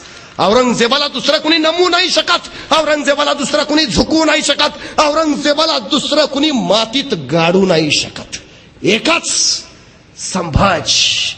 आणि संभाजीराजांनी याच अकबरला हाताशी धरला आणि आपल्या राजकारणाच्या पटावरच्या चाली खेळायला सुरुवात केली. पण लागोपाठ 3 तडाखे बसलेला औरंगजेब चवताळून उठला. आग्या मोहळ उठावं असं औरंगजेब पिसाळला आणि उचलली पावलं त्यांनी खासे दख्खनवर. औरंगजेबाचं साम्राज्य म्हणजे आशिया खंडातलं सगळ्यात मोठं साम्राज्य. आणि संभाजींचं स्वराज्य म्हणजे आशिया खंडातलं सगळ्यात छोटं साम्राज्य.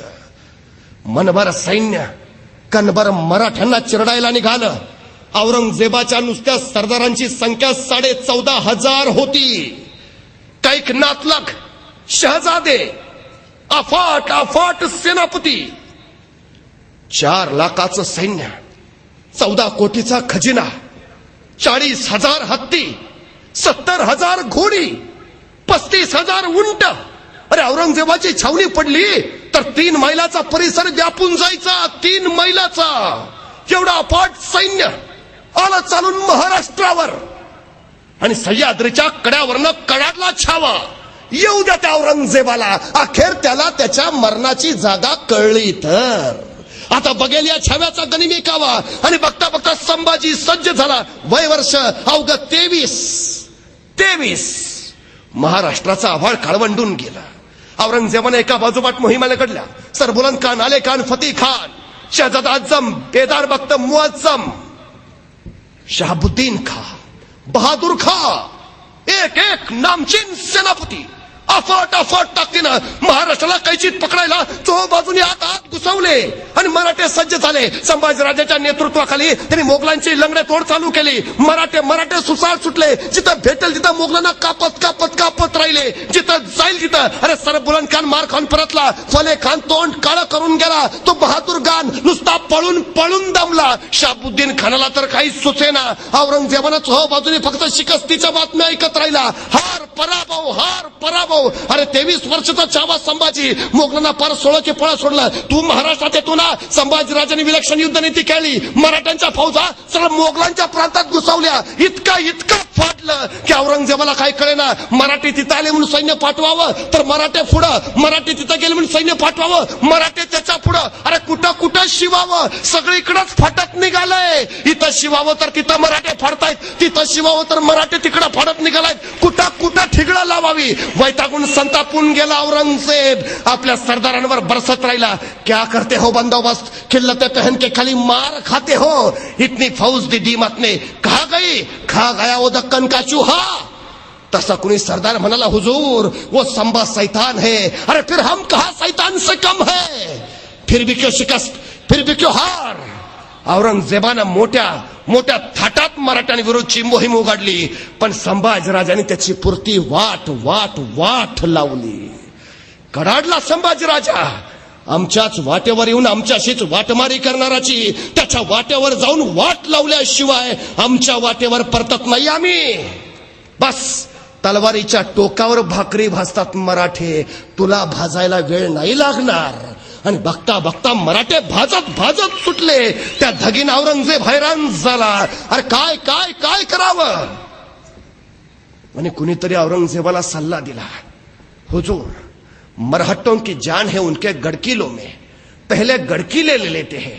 मरहट्टे खुद ब खुद आएंगे, घुटने टेकते हमारे सामने. बहुत को ये बात सच है. आणि त्याने विचारलं, ऐसा कौन सा किला है जो जल्द से जल्द लिया जा सकता है.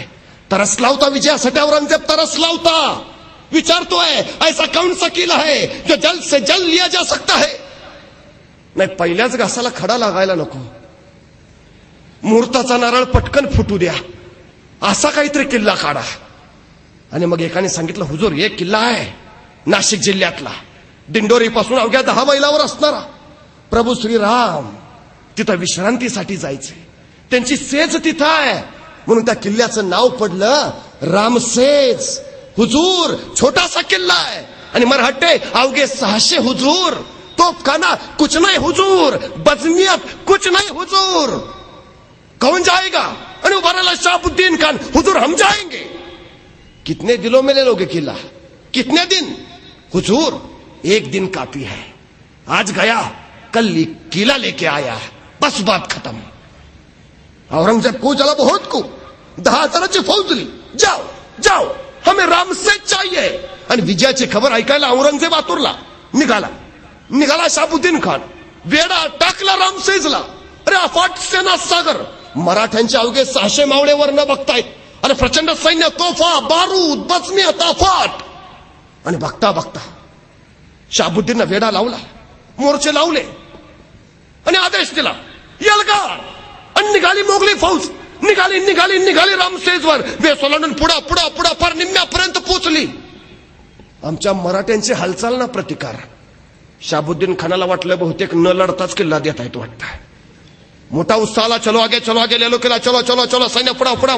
पर निम्म्याच्या पुढं आलं तसं आमच्या मराठे सावध झाले. किल्लेदाराची इशारात घुमली. मराठी उभे राहिले. हातातल्या गोपण्या थररल्या. दगड भरली, सुटली दगड. दरा थार दगड आतू लागली. पत्रांची बावचार नुसती. त्या दगडाच्या माराने घाया झाला फटकांचे. शहाबुद्दीनचं सैन्य पाठीला पाहिलं पळत सुटलं. त्या शहाबुद्दीनच्या मस्तकावर दगड बसलेला. ती जखम दाबीत शहाबुद्दीन म्हणाला, कैसे है ये मरहट्टे, पत्थरों से खेलते हैं.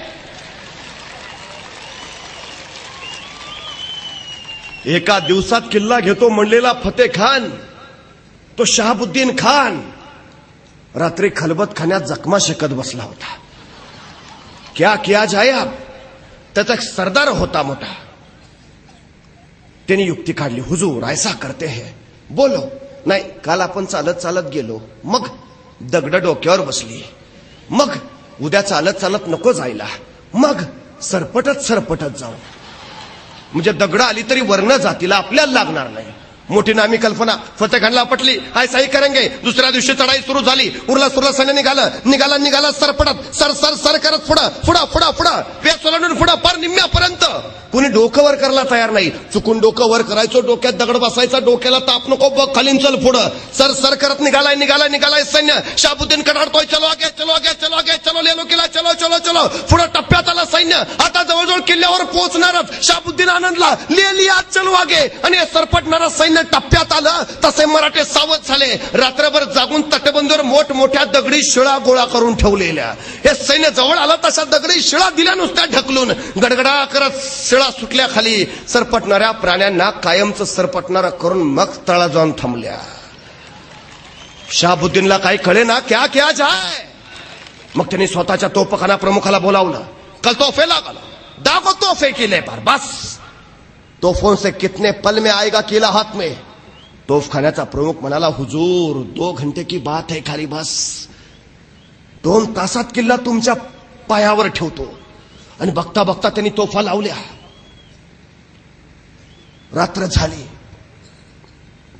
आता सकाळी युद्धाला सुरुवात होईल. सगळे मोगल निवांत झोपले. उद्या सकाळी उठायचं आणि तोफखाना लावायचा. बस तोफा चालू झाला की किल्ला ताब्यात. पण त्याच रात्री सगळे निद्राधीन असताना 1:30च्या सुमारास मराठे काही किल्ल्यावरनं खाली आले. सरळ शाहबुद्दीनच्या छावणीत घुसले. सरा कापाकापी केली. सगळा हल्ला कल्लोळ माजाला. मोगल जागा व्हायच्या आत मराठे परत गायब. छापा मराठों का छापा. नींद उडाली मोगलांची. शाहबुद्दीन सरफडत राहिला. सकाळ झाली. तोफखाना प्रमुखाला तोफा लावायला सांगितलं. तोफा लागल्या. दारू ठासली. आता फक्त पेटवायचं वातान. आणि तोफखाना प्रमुख पुढे गेला. तोफेला बत्ती लावणार त्याच वेळी वर्ण धाड करत तोफेचा गोळा आला. शेजारी धडामधम. तसा तोफखाना प्रमुखाला पीछे लो तोफे पीछे लो. मोगलांचा तोफ मारा सुरू व्हायच्या आधी मराठ्यांचा तोफ मारा. त्या तोफखाना प्रमुखानं सगळ्या तोफा मागं घ्यायला लावल्या. तिथनं वर्ण गोळे सोडायला लागला. पण तोफा मागं घेतल्यानं गोळे काय किल्ल्यावर जाईनात. आता मागं आलोय म्हणून गोळे जाईनात म्हणून पुढं यावं, तर पुढं आलो की मराठ्यांचे गोळे अंगावर बरसतायत. करायचं काय. शाहबुद्दीन खानानं विचारलं, क्या हुआ. काय होत नाही हुजूर. तोफा पुढं नेल्या तर त्यांचे गोळे अंगावर, तोफा मागं नेल्या तर आपले गोळे पोचेनात. अरे पण तुम्ही तर म्हणलेला मराठ्यांकडे तोफा नाहीत म्हणलेला मराठ्यांकडे ना. हुजूर मराठ्यांकडे तोफा नाहीत पण डोकं तर आहे. म्हणजे हुजूर मराठ्यांनी लाकडाच्या तोफा तयार केल्यात. त्याला जनावराचं कातडं लावलंय आतनं. ठीक आहे तोफ एक साधी नाही तोफ हुजूर. आपल्या 10 तोफा नाही, एक तोफ भारी आहे त्यांची. अरे ठीक आहे तोफा तयार केल्या पण गोळे तोफ गोळे कुठनं आणले त्यांनी. हुजूर मग मराठी रात्री कशाला आलते.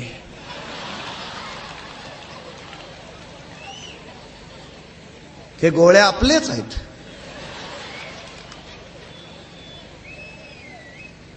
शाहबुद्दीन खानाला काय कळेना. काय करायचं. महिना झाला, 1.5 महिने झाले, 2 महिने झाले, 3 महिने झाले, 4 महिने झाले, 5 महिने झाले. 600 मावळे किल्ला अजिंक्य ठेवता येतात रे. पुढे तसूभर सरू देईनात. तर पडला वैतागला शाहबुद्दीन खान. शेवटी डोक्यातनं युक्ती निघाली. तोफा मागे घेतलं तर गोळे पोचत नाही ना. आदेश दिला सैन्याला. झाडं तोडा आजूबाजूची सगळ्या जंगलातली. सगळी लाकडं तोडली. 1.5-2 महिने काम चालू आहे. शाहबुद्दीननं अफलातन किमया केली. किल्ल्याच्या उंचीचा प्रचंड मोठा लाकडी बुरुंजच त्यानं उभा केला. लाकडी दमदमा. का तर तोफाचा या लाकडी बुरुंजावर नेऊन ठेवायच्या किल्ल्याच्या उंची इतक्या. आणि तिथनं मग खाली किल्ल्यावर डागायचा. बस साधी गोष्ट नाही. कौतुक केलं पाहिजे शाहबुद्दीनचं. कौतुक साधी गोष्ट नाही. अरे किल्ल्याच्या उंची इतका लाकडी बुरुज आणि तोही केवढा. 50 तोफा बसतील वर आणि 500 सैनिक उभा राहील वर. एवढा मोठा बुरुंज. सगळा बुरुंज बांधेपर्यंत मराठे शांत बघत राहिले. चालू द्या तुमचं. बुरुंज उभा राहिला. तोफाईवर चढवल्या. आता उद्या बुरुंजावरनं तोफवारी चालू करायची किल्ल्यावर. बस किती दिवस लढतायत बघू. रात्री सगळे थकले, मोगल शांत पडले आणि मराठे नेमके 1:30 वाजता बाहेर पडले. त्या बुरुंजाच्या पुढे आले. दारू गोळा बुरुंजाच्या कडेने ठासून भरला.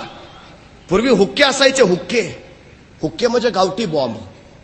नारळाची कवटी घ्यायची, त्यात पॉइंटेड खिळे भरायचे, दारू ठसायची, त्याला वातान लावायची, पेटवायची आणि द्याचं टाकून. 5-6 नक्की जायबंदी. हे मराठे हुक्के. एका बाजूने मोगलांना पत्ता लागू नये, मोगल छावणीमध्ये हुक्के टाकत राहिले. मोगलांचा कल्लोळ उडाला आणि तेवढ्या वेळात बुरुंजाभोवती सगळी दारू ठसली, सुरुंग पेरले, वाताने पेटवल्या आणि बघता बघता पेटली. थोई थोई थोई थोई करत वातान पेटत पेटत गेली आणि धडामधूम अवघा बुरुज ढासळला. तोफा सकट खाली. मराठ्यांच्या किल्ल्यावर गोळे पडायच्या आधीच मराठ्यांनी बुरुंजाचाच निकाल लावला. वर्ष झालं, 1.5 वर्ष झालं, 2 वर्ष झाली. औरंगजेबानं शहाबुद्दीनला विचारलं, तुम्हारा एक दिन कितने बरसों का होता है? अरे एका दिवसात किल्ला घेतो म्हणलेला 2 वर्ष झाली. आओ वापस. प्रमोशन. शहाबुद्दीनला माघारी बोलवलं, पाठवलं. फतेह खान तुम्हारे नाम में ही फतेह है, हमें फतेह चाहिए. 20,000ची फौज घेऊन आला. त्या रामसेजला चिकटला. अरे गोचडी सारखा चिकटला. झुंजत राहिला, लढत राहिला, पण मराठे टकरा घेत राहिले. अरे टाप नाही मराठ्यांशी झुंजायचं, अजिबात नाही. तसूवर पुढे सरकू देईनात. फतेह खान वैतागला, संतापला. काही करता येईना. अरे 600 मराठ्यांनी सळो की पळो करून सोडलं. त्या फतेह खानला काय कळेना. शेवटी एक मांत्रिक त्याच्याकडे आला. म्हणाला, हुजूर मी भूतवश करायच्या कामात तरबेज आहे. मला फक्त एक सोन्याचा नाग तयार करून द्या, नाही तुम्हाला किल्ल्यावर घेऊन गेलो तर मग विचारा. मरता क्या न करता फतेह खाननं या मांत्रिकावर विश्वास ठेवला. त्याला सोन्याचा नाग तयार करून दिला. नाग तयार झाला. मांत्रिकानं नाग छातीजवळ धरला आणि म्हणला, मी पुढे चालतो, तुम्ही मागणं या, बघा माझी जादू. मांत्रिक पुढे निघाला. सैन्य माग. फतेह खानला वाटला आता मराठे काय नाही करू शकत, मांत्रिकाची जादू आहे. तो वेस ओलांडून पुढे आला. मराठे नुसते बघतात, 1 नाही 2 नाही, येऊ द्या त्याला. निम्म्यापर्यंत आला. निम्म्यापर्यंत जसा आला तशी मांत्रिकाची छाती फुगली. म्हणलं लग नाही, घेऊन जातो वर. आलोक नाहीत पोर, चला पुढं. टप्प्यात आला तसा वरना गोपनीचा एक धोंडा असा गुंग गुंग गुंग गुंग करत आला त्या मांत्रिकाच्या छतडावर. डोळं पांढरं करून तिथंच पडला. नाग एकीकडं, मांत्रिक तिसरीकडं, फतेह खान पळत माग. अरे जिथं माणसं काय करू शकली नाही तिथं भूत काय करणार. मराठ्यांनी फतेह खानच्या भूतांचाही निकाल लावला. 3 वर्ष झाली, 3.5 वर्ष झाली, 4 वर्ष झाली. औरंगजेबानं फतेह खानला सांगितलं, तुम सिर्फ नाम के ही फतेह खान हो, आओ वापस. आप कौन जाएगा? आणि उभा राहिला कासम का, हम जाएंगे. पुन्हा झुंज चालू, पुन्हा लढाई चालू. 4 वर्ष, 5 वर्ष, 6 वर्ष झाली. रामसेज अजिंक्यच राहिला. अरे माझे शिवराय म्हणायचे, माझा एक किल्ला माझ्या मावळ्यांनी 1 वर्ष लढवला तर माझे सगळे किल्ले घ्यायला औरंगजेबाला 350 वर्ष लागतील. संभाजीराजांनी रामसेज नावाचा एकच किल्ला 6 वर्ष लढवला. 6 गुणिले 350. औरंगजेबाला सगळे किल्ले घ्यायला किती वर्ष लागतील? अरे टाप नाही टाप. वैतागला, संतापला औरंगजेब आणि त्यांनी त्याच रागात डोक्यावरची पगडी काढली, खाली आपटली. जोपर्यंत त्या संभाजीला पराभूत करत नाही वा गिरफ्तार करत नाही तोपर्यंत डोईवर बादशाही पदाची पगडी घालणार नाही. इथंच महाराष्ट्रात मेला औरंगजेब, पण मरते वेळी सुद्धा त्याच्या डोईवर बादशाही पदाची पगडी नव्हती. मरेपर्यंत संभाजीराजाने त्याला ते भाग्य मिळूच दिलं नाही. औरंगजेबाला मराठ्यांना पराभूत करताच आलं नाही. सल करत होता पण काही उपयोग नव्हता. अरे औरंगजेब बोलत खूप होता पण सांगत काहीच नव्हता. औरंगजेब चालत खूप होता पण पोचत कुठंच नव्हता. औरंगजेब लढाया खूप खेळत होता पण जिंकत कुठंच नव्हता. ही सगळी ताकद या 26 वर्षाच्या संभाजीची. अफाट ताकदीनं औरंगजेबाला रोखलं. पुऱ्या दख्खन मधला एक खण नाही घेऊ दिला. आणि मग मात्र औरंगजेबानं जाळं टाकलं. जंजिराच्या सिद्धीला त्यांनी उकसावलं. मराठ्यांवर चाल करा. पोर्तुगीजांना फितावलं, चालून जा मराठ्यांवर. इंग्रज हातात शिदरले, आक्रमण करा मराठ्यांवर. हापशी, पोर्तुगीज, इंग्रज, मोगल, बस एक नाही दोन नाही तब्बल 12 घड्या पुकारल्या स्वराज्याच्या विरोधात आणि तब्बल 12 घड्यावर निकराचे पंजे फाड करत सर्जा संभाजीराजा झुंजत राहिला बस. औरंगजेबाच्या चेतावणीमुळे सिद्धीनं हैदोस मांडला. जंजिरातला सिद्धी राम पाटलानं बांधलेला जंजिरा आदिलशाहीकडे आला आणि मग परत तो सिद्धीकडे पोहोचला. आता हा सिद्धी म्हणजे मुजोर आणि माजूर झालेला. अरे जंजिराला बेलाग संरक्षण दर्याचं पोहोचला कठीण. तिथं शिवाजी महाराजांनी काही वेळा प्रयत्न केला. जिथं शिवराय तिथं विजय, पण जंजिरा त्याला अपवाद ठरला. जंजिरा जिंकता आला नाही, कारण त्याच्या भोवती असलेली रोह्याची खाडी, दलदलीचा प्रदेश आणि समुद्राचं बेलाग संरक्षण. जंजिरा जिंकणं सोपं नव्हतं. हे हापशी सिद्धी जंजिरातनं बाहेर पडायचे, काठावरच्या गावातल्या बायका बाटवायचे, त्यांना समुद्रात भर तारवावर आबरू लुटात सोडायचे, आक्रोश किंकाळ तिथं वाऱ्यावर भिजायच्या, माणसांना पकडायचे, त्यांचे नाक कान कापायचे, रक्ताळायचा दर्या. अरे किती बायका बाटवल्या असतील, किती माणसं कापले असतील, किती आकांत मांडलाय. ही माणसं एके दिवशी आली संभाजीकडं. राज ह्यो सिद्धी माती करतोय पार, बाया बापड्या पळवतोय, भोगतोय, लुटतोय, माणसं बाटवतोय आणि कडाडला छावा. आमच्याच मातीतून आमचीच माती. त्या सिद्धीची एकदा माती केलीच पाहिजे. खेळू जंजिरावर रक्ताचे रंगपंचमी. आणि निघाला सर्जा, निघाला जंजिरावर. पण लढाया बुद्धीनं जिंकणारा संभाजी दंडराजपुरीला आले, दंडराजपुरी ताब्यात घेतली. पण त्याच वेळी बघितलं जंजिरा बाहेरून जिंकता येणार नाही. जंजिरा घ्यायचा असेल तर त्याच्या पोटात हात आत घालूनच कोतळा बाहेर काढला पाहिजे. आणि संभाजींची विलक्षण बुद्धी, विलक्षण चाल खेळू लागली. आणि त्याने बोलावलं कोंडाजी फरसान, तेज थर्रा स्वामिनिष्ठ, तलवारीच्या डावा इतकाच गनिमी काव्यातही माहीर असलेला. आणि संभाजीराजाने त्याच्या कानात आपला डाव सांगितला. आणि कोंडाजी आपल्या काही सोबत्यांचा निघाला सरळाला जंजिरावर. सिद्धी खैरात, सिद्धी कासम खाना पुढं सांगू लागला, हुजूर आपली चाकरी करावी म्हणतो. कहा से आए? संभाजी राजा के पास है. अरे मराठे तर फुटत नाहीत, मरतील पण फुटत नाहीत. तू कसा आला? हुजूर तुमच्या तावडीतनं संभाजी राजे वाचणार आहेत का? त्या संभाजी राजांच्या बरोबर मरण्यापेक्षा तुमच्या बरोबर जगलेलं काय वाईट, म्हणून आलो हुजूर, द्या चाकरी. आणि सिद्धी खैरत खानानं त्याला चाकरी दिली. कोंडाजीनं तिथली बटकी सुद्धा खरेदी केली. संसार थाटला आणि कुटुंब कबिल्यासह सिद्धीची सेवा करू लागला. पण उरात सल वेगळाच होता, काळजा डाव वेगळाच. आपल्या धन्यानं दिलेला डाव, आपल्या धिनानं दिलेला शब्दबास. कोंडाजीची नजर जंजिरावर भिरभिरू लागली.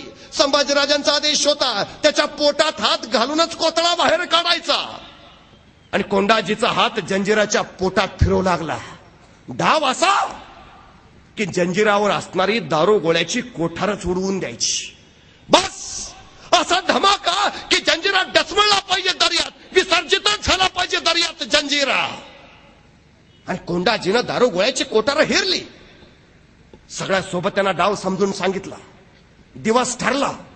दारू गोळ्याच्या कोठाराच्या बाहेर सुरुंग देखील पेरले, वाताने काढल्या आणि जंजिराच्या पलीकडच्या बाजूच्या दर्यात तारवं तयार ठेवली. काही माणसं तारवावर, बस इकडं वातान पेटवायची आणि तटबंदीवरून सरळ तारवर उड्या घ्यायच्या आणि सपासप ओलवी चालत किनाऱ्यावर धडामधम जंजिरा विसर्जितच झाला पाहिजे.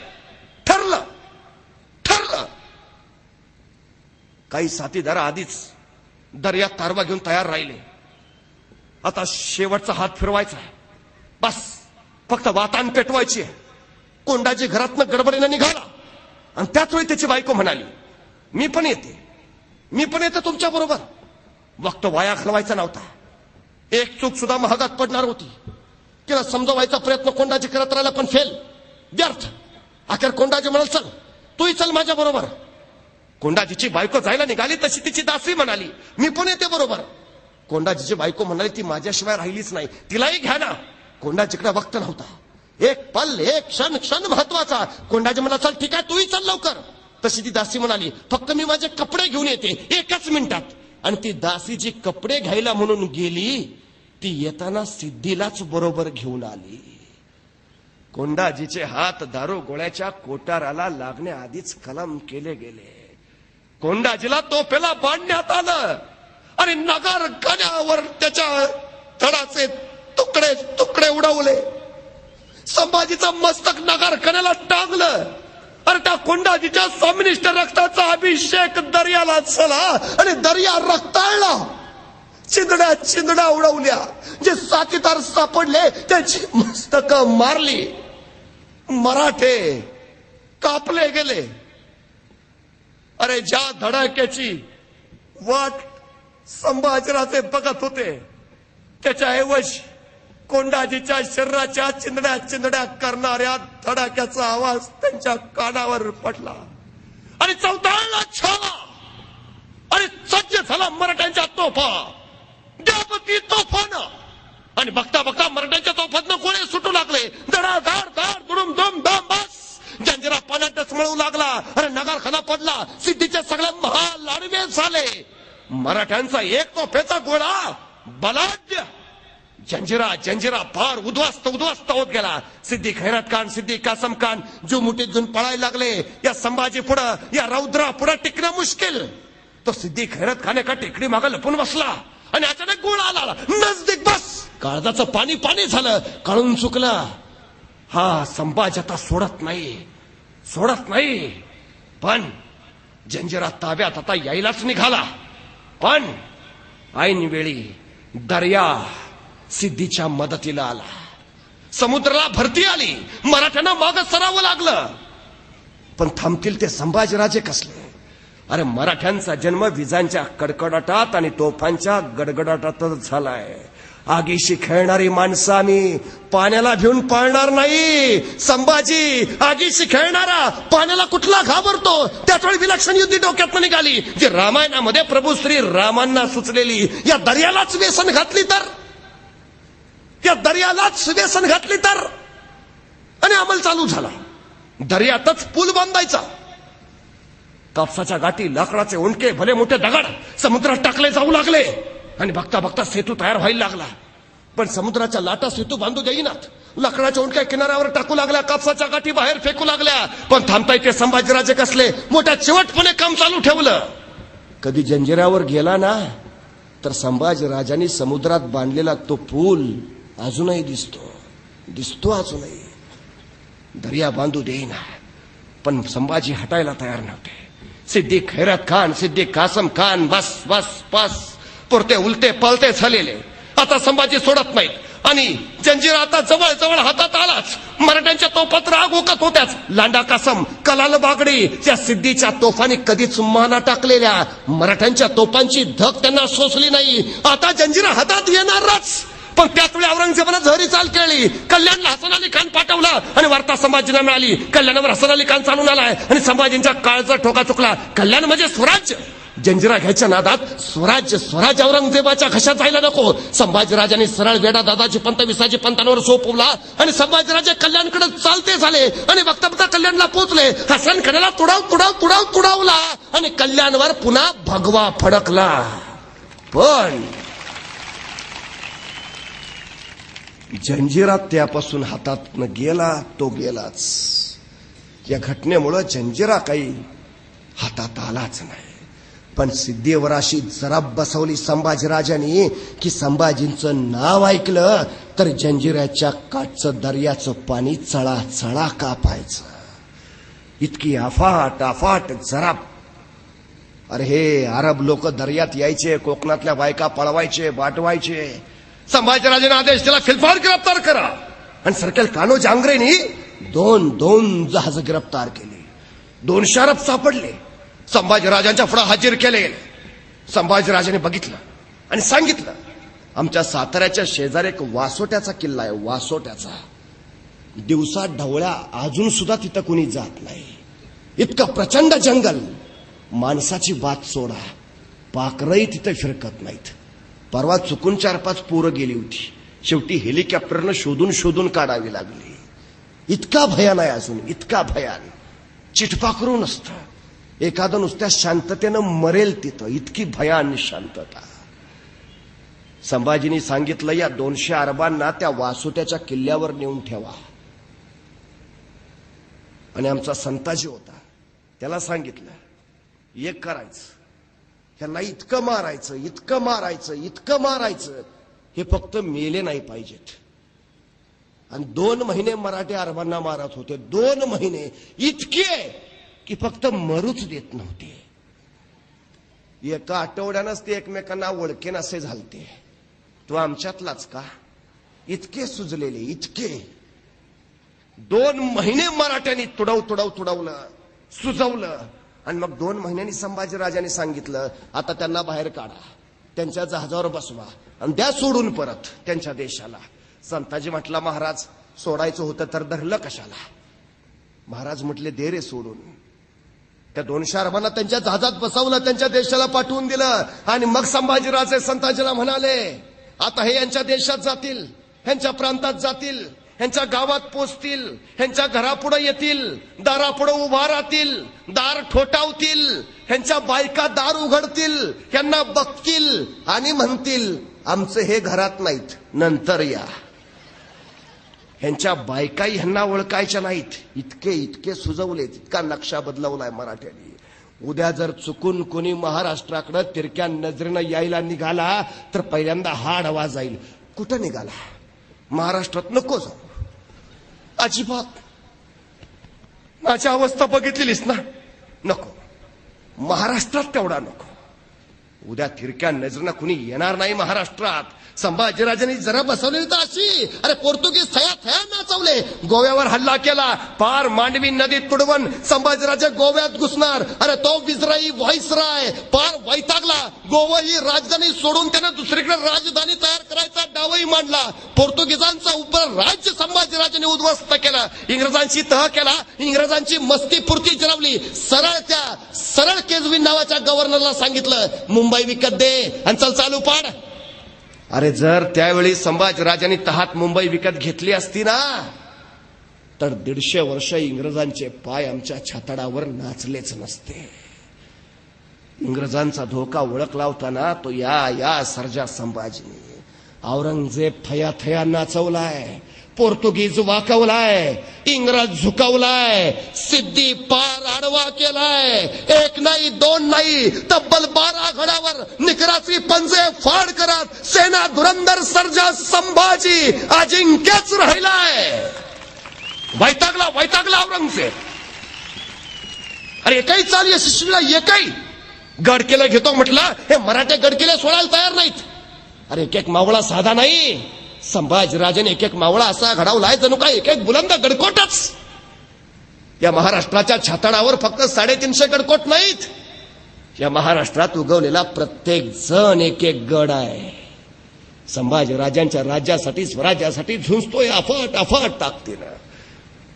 अरे पाण्यावरचा पहिला तरंगता तोफखाना माझ्या संभाजीराजांनी चालू केला. गुलामांच्या विक्रीला जागेवर बंदी घातली.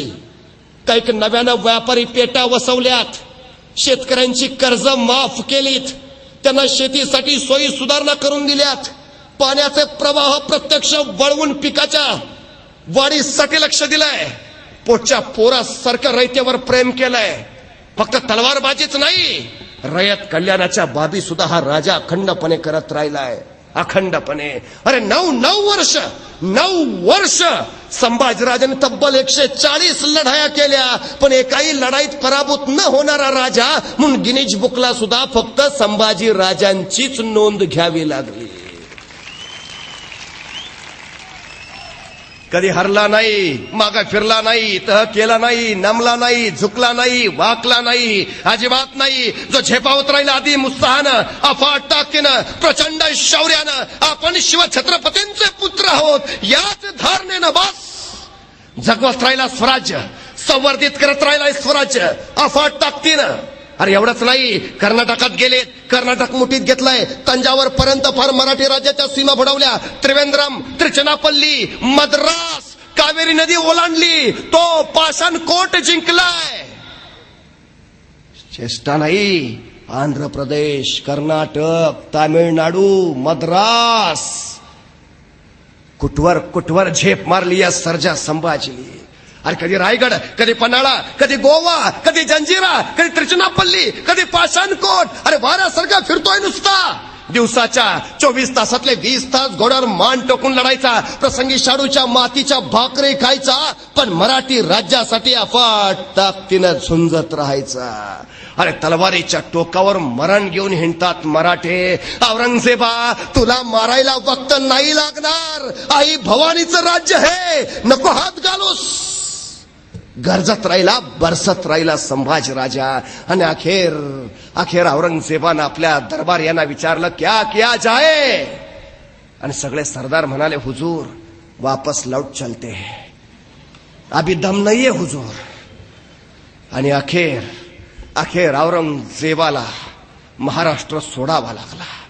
संभाजीराजांच्यावर आक्रमण करायची वाट त्यांनी बदलली, माघार घेतली आणि गेद आदिलशाही अवघ्या 6 महिन्यात त्याने जिंकली. मग वळाला कुतुबशाहीकडं. गोवळकोंडा त्याने अवघ्या 1 महिन्यात जिंकलं. अरे आदिलशाही जिंकायला 6 महिने लागतात, गोवळकोंडा जिंकायला 1 महिना पुरतो. आणि संभाजीराजांचं स्वराज्य जिंकायला त्याला 9 वर्ष शक्य होत नाही. हे शौर्य कुणाचं, हा पराक्रम कुणाचा, हे धाडस कुणाचं, हे साहस कुणाचं? सर्जा संभाजींचं. अरे खजिना वाढवलाच नाही, अफाट ताकदीनं संवर्धित केलाय. मराठी फौजा शिवरायांच्या काळात जेवढ्या होत्या त्याच्या 5 पट 6 पट वाढवल्यात. अरे 5 जहाज बांधणीचे कारखाने काढलेत, 5 कुडाळ डिचोलीला दारू गोळ्याचे कारखाने उभारलेत संभाजीराजांनी.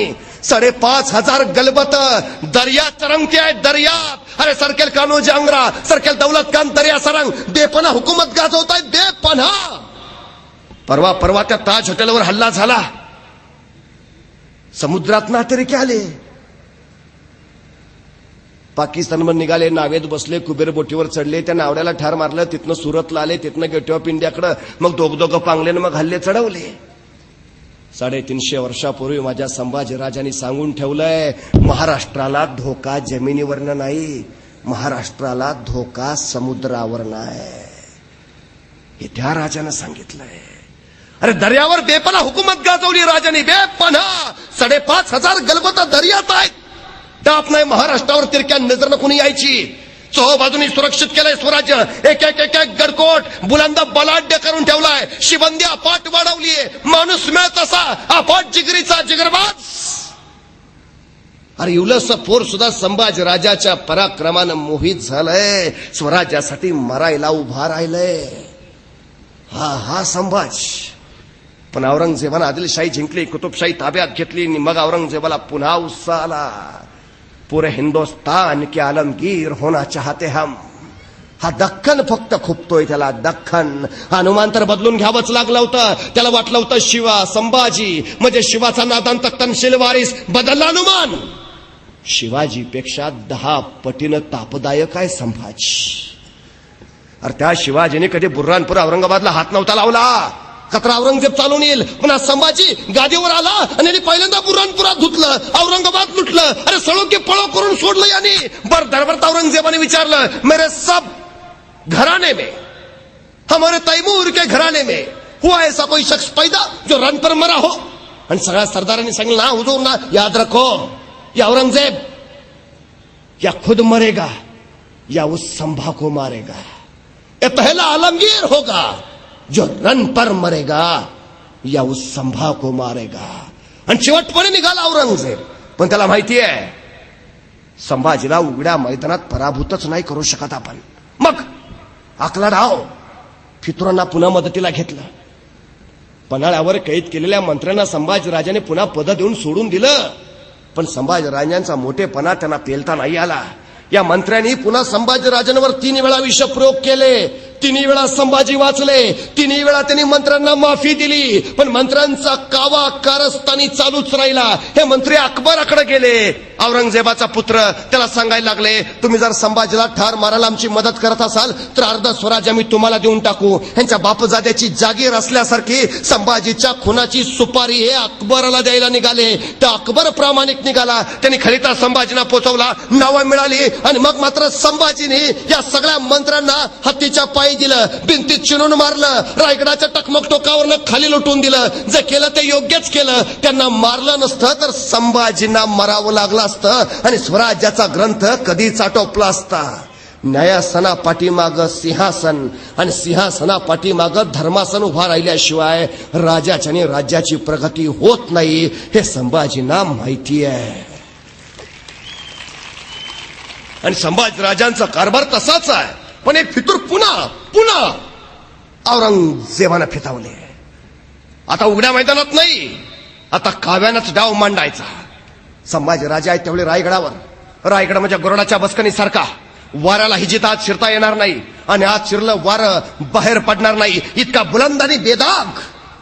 या रायगडावरनं संभाजींना पकडणं हरवणं मुश्किल. आणि मग औरंगजेबानं डाव आखला, संभाजीला रायगडाच्या बाहेर काढा. आणि फितूर मदतीला आली. गणोजी शिर्के संभाजीराजांचे मेहुणे, वतनाचा न दिल्याचा राग त्यांचे खटले कवी कलशाकडे होते.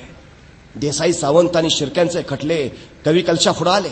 या फितुरांनी शिर्क्यांची समजूत करून दिली की कवी कलश तुमच्या विरोधात. आणि त्या दिवशी कवी कलशानं नेमका खटल्याचा निकाल सावंतांच्या बाजूने दिला आणि शिर्क्यांची खात्री पटली. कवी कलश विरोधकच आणि शिर्क्या सरळ कवी कलशावर चालवून गेले आणि कवी कलश पळून खेळण्यावर म्हणजे विषयाकडावर आले. संभाजीराजांना पत्र लिहिलं, शिर्क्यांनी मार दिला, पळून खेळणी आस चालो आणि संभाजी कडाडले. नात्याचे पदर जर स्वराज्याची कदर करत नसतील तर काय करावं आम्ही, विचारते झाली येसुबाईना. आणि येसुबाई म्हणाल्या, सौभाग्याला स्वराज्य आणि स्वराज्याला सौभाग्य मानतो आम्ही. नात्याचे पदर जर स्वराज्याची कदर करत नसतील तर राजे बिनघोर निघा, भले ते आमचे बंधू असले म्हणून काय. आणि स्वराज्याची स्वामीनी कडाडली आणि स्वामी निघाला, शिर्क्यांवर तुटून पडला, शिर्क्यांचं शिरकान केलं, शिर्क्या पळून गेले आणि संभाजी आले पन्हाळ्यावर. पण संभाजींना कानोकान खबर नव्हती. आपण औरंगजेबाच्या गहऱ्या चालीत फसत निघालोय. औरंगजेबाची चाल यशस्वी झाली होती. संभाजींना रायगडाबाहेर काढण्यात यश आलं होतं. आता संभाजी आले होते पन्हाळ्यावर होते सरलष्कर सेनापती महालोजी घोरपडा, वयवर्ष 60.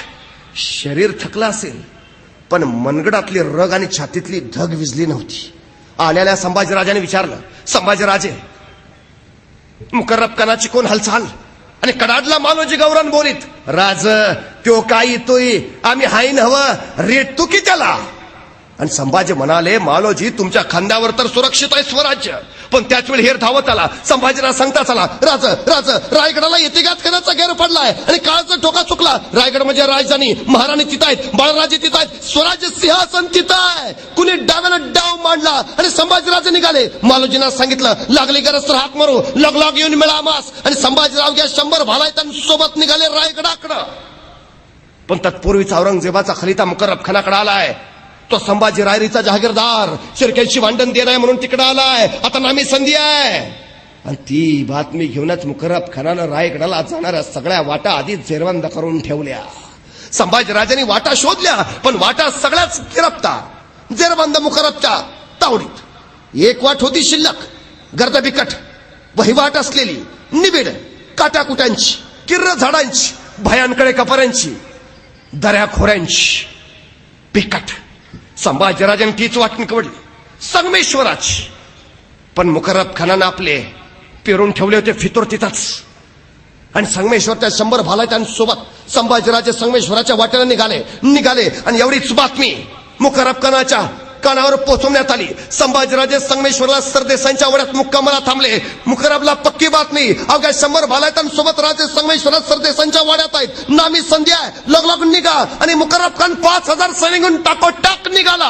पन्हाळ्याला बगल देत निघाला संगमेश्वरच्या दिशेनं. पन्हाळा अंधारात ग्रोथ झालेला, पहारेकरी पहारा देत होता. अचानक काहीतरी दिसला आणि चमकला. बेंबीच्या देठापासून कडाडला, मालोजी बाबा काळो कुजरत पलुता चालली होती. आणि मालोजीच्या काळचा ठोका चुकला. कुण्या रोखानं जे संगमेश्वराच्या अरे राज आहेत कुणी म्हणा डाव साधला. अरे निघा शिबंदी उठवा, राजांची जान वाचवायला पाहिजे. अरे निघा. आणि बघता बघता 500 मावळा सज्ज झाला. मुकर्रब खानाच्या 5000 फौजेला बगल देत मालच बाबा 500 मावळ्यांसहित दौडू लागला आपल्या राजासाठी, राज्याच्या रक्षणासाठी निघाला आला संगमेश्वरामध्ये वेस ओलांडून धपापत्या उरानं राज निघा राज नावडी जवळ करा. संभाजी खाली आले. का मालोजी, काय गडबड, कोण आफत? आफत लई मोठी. राज निघा नावडी जवळ करा. गणिमानी गाव येरवाडलंय. राज निघा. नाही मालोजी, तुमच्या थकल्या खांद्यावर स्वराज्य सोपून जायला राजे नाही झालो आम्ही. मरो इथंच, झुंजो इथंच, पण रण टाकून पळणार नाही राज. लाख मेलं तरी चालतील, पण लाखाचा पोशिंदा वाचला पाहिजे. राज निघा नावडी जवळ करा. पण त्याच वेळी मुकर्रबची फौज संगमेश्वराच्या वेशीला भिडलेली. 500 मावळा आमचा डोळ्यात डोळा घालून बघत होता. बस अफाट सेना सागर आणि टिचवर 500 मावळा राजाच्या रक्षणासाठी सिद्ध आहे. आणि बघता मुकर्रब हाजीर झाला. मराठ्यांचा 500 माणूस मेळ पाहिला आणि कडाडला. यलगार हर हर महादेव चार वेळी घुमली आणि बघता तलवारी खणानू लागल्या. जाडापणावरची पाखरा पड करत उडाली. अरे काळोख थरारला, रात्र थरारली आणि बघता आक्रोश किंकाळणी परिसर दुमदुमून गेला. शौर्याची लाट अवघा तुफान झालं. अरे एक मावळा झुंजत होता, शर्तीने लढत होता. बस मोगलांचा काचा कोट करत होता. शिवाजीराजे सांगायचे, माझा एक मावळा 100ला भारी आहे. इथं एक मावळा 500ला भारी पडत होता. मोगलांना बस कापत होता सपासप. मुकर्रब बघत होता. पण मराठ्यांच्या शौर्यापुढं काही चालत नाही. आपल्या राजासाठी, स्वराज्यासाठी इथला एक गडकोट सारखा झुंजत होता. अरे स्वतः 60 वर्षाचा मालोजी दोन्ही हातात समशेर घेऊन लढतोय. अपाट ताकदीनं येईल त्याला सरळ कापतोय. रक्ताचा चिळकांड्या, मांसाचे लगदे, अरे खच प्रेतांचा आणि फिरतोय मालोजी. मुकर्रबनं ते शौर्य बघितलं आणि कडाडला. इस बूढ़े को पहले लगाम डालो. तसं सगळी एवढी सैन्य मालोजी बाबाच्या भोवती गोळा झालं. अभिमन्यू चक्री हात अडकावा तसा मालोजी अडकला. दोन्ही हातात समशेरी. हे सगळे मोगलांचे एकाच वेळी वार झाले. दोन्ही तलवारीवर पेलले. मालोजी खाली बसला. 60 वर्षाचं रगदार शरीर अचानक उपाळलं. वीज लागली. रक्ताच्या चळकांड्यावर पहिली फळी गारद झाली. दुसरी फळी, तिसरी फळी. अरे तो जोश वेगळा, तो आवेश वेगळा. ते शौर्य बघितलं आणि मग मुकर्रबला कळालं वाघ कसा असतो. तेव्हा अफाट शौर्य. आणि त्याच वेळी मुकर्रब खानानं चाल खेळली. कमान मारला, बोलावलं. हा महालोजी असा आवरणार नाही. आणि तिसऱ्या बाजूकडनं लढत्या महालोजीवर नेम धरला. तीर सुटला, उजव्या दंडात घुसला. हातातली तलवार निकाळली. दुसरा तीर कंठात, दुसरी तलवार. निशस्त्र झाला महालोजी आणि गुळाच्या ढेपेला मुंग्या डसाव्या असं एवढी सैन्य महालोजीला डसलं. अरे शरीरावर जागा शिल्लक राहिली नाही जिथं वार झाला नाही. रक्ताळा महालोजी मातीत पडला. अखेरचा श्वास फुलला. डोळे लवले, ओठ हल्ले. त्या श्वासानं माती उंच उडाली आणि त्या उंच उडाल्या मातीला महालोजी सांगता झाला, सांगा माझ्या राजाला. हा महालोजी गेला, मातीत मेला. पण नुसता मातीत नाही मेला, मातीसाठी मेला. अरे मातीत मरणारे काही असतात, पण मातीसाठी मरणारे फक्त मराठे असतात हे सांगत गेला. आणि महालोजी नावाचा बुरुंज ढासळला आणि यवनांचं सैन्य सैरावैरा सुटलं संभाजींच्या मागावर. पण संभाजीराजाने तत्पूर्वीच आपल्या माणसांना सांगितलं होतं, जमेल तसंच जमेल तिथून निष्ठायचं सरांनी. खंडोबल्लाळ, संताजी घोरपडा एका बाजूने सटले होते आणि संभाजीराजांनी कविकलाश दुसऱ्या बाजून नावडीच्या नदीच्या दिशेने दौडू लागले होते. कविकलाश अचानक घोड्यावरनं पडले. राजाची माईगिर गया. संभाजी वापस आले. कविकलाशाला सोबत घेतलं. दौडू लागली घोडा नावडीच्या किनाऱ्याकडं. आणि बघता संभाजींचा घोडा नावडीच्या काठावर आला. समोर काठावर माणसं दिसली, आपली वाटली. संभाजीने काठ बघितला, नौका. संभाजीची नजर फिरली. पाहतो तो काय, आतापर्यंत ऐकलं होतं नद्या समुद्राला येऊन मिळतात, पण इथं उलटा. मांडवी नदीला, त्या नावडी नदीला मुकर्रब खानाचा सेना सागर भेटायला आला होता. काठावर होता शिवपुत्र संभाजी. चोहो बाजूनी संभाजी राजा रेखला गेला. चोहो बाजूनी यवनांचं सैन्य फरलं. मध्ये संभाजी आणि कविकलाश आणि कडाडला मुकर्रब. की इंचलो तलवार उसकी. पण तलवार घ्यायचं कुणाचं धाडस होईना. कुणीतरी एक पाऊल उचलायचं आणि संभाजींची नुसती नजरवर उठायची, 4 पावलं मागं सरायचा तो. नाही जिगर झाली. अखेर मुकर्रब खानानं चोहो बाजूनी दोरखंड फेकले आणि संभाजी बंद झाले. मराठ्यांचा छत्रपती अडकला. छावा संभाजी राजा जेरबंद झाला. शिवपुत्र संभाजी मोगलांच्या कैदेत फसला. फितुरांची चाल यशस्वी झाली. मराठ्यांचा मुकुट मोगलांच्या पायात पडला. पण मस्तक ताटच होत. छाती तशीच, रगाई तशीच आणि बाणेदारपणाही तसाच. बघता बघता मुकर्रब खानानं दस्त केलं संभाजीराजांना आणि राहुल्ला खानाला तो म्हणाला, जितनी जल्द हो सके उतनी जल्द निकलना चाहिए यहां से. अगर पता चला इन मरहट्टों को तो यही कब्र बना डालेंगे अपनी. आणि आश्चर्य वाटेल, संगमेश्वर ते बहादूरगड हे 350 मैलाचं अंतर आहे. एसटीने जायचं झालं तरी 1.5 दिवस लागतो. मुकर्रब खानानं हे अंतर संभाजींना घेऊन चालत अवघ्या 4.5 दिवसात कापून पुरा केलंय. कुत्र माग लागल्यासारखा पळत होता. पण दुर्दैव मराठ्यांचं, किल्ल्याच्या तटा शेजारून संभाजींना नेलं जात होतं, पण तटावरच्या धारकऱ्याला माहिती नव्हतं आपला राजा कैद झालाय. अरे गावच्या वेशी वर्ण संभाजींना नेलं जात होतं, पण गावातल्या वारकऱ्याला आणि गावकऱ्याला माहिती नव्हतं आपला राजा कैद झालाय. कडेपर्यंत संभाजींना सुरक्षित ठिकाणी पोहोचवलं होतं आणि औरंगजेबाला खबर द्यायला हेर धावत आला होता. हुजूर हुजूर बडी खुशी की खबर है, संभा गिरफ्तार हुआ. आणि आल्या हेरला औरंगजेब विचारत होता, पी के तो नहीं आए, क्या बकते हो? हाँ हुजूर, संगमेश्वर में मुकर्रब खान ने दस्त कर लिया उन्हें. अल्लाह ताला की मेहरबानी, शब रात का जश्न होना चाहिए. आखिर आई गया दक्कन का चूहा सिकंज में, अब दिखाएंगे उसे, लाया जाए उसे शान शौकत से, पहना जाए तख्ता कुला. आतापर्यंत तिने आपल्या खांद्यावर मराठी तख्त पेरला असेल, आता त्याच्या खांद्यावर तख्ता कुला ठेवा. आतापर्यंत त्यांनी राजवस्त्र घातले असतील, आता त्याला विदूषकी झपली घाला.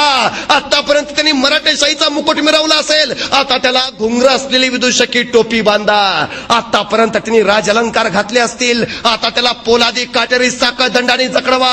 आतापर्यंत राजा म्हणून घोड्यावरनं, मेन्यातनं, पालखीतनं, हत्तीच्या अंबारीतनं गेला असेल, आता त्याला उंटाला बांधा.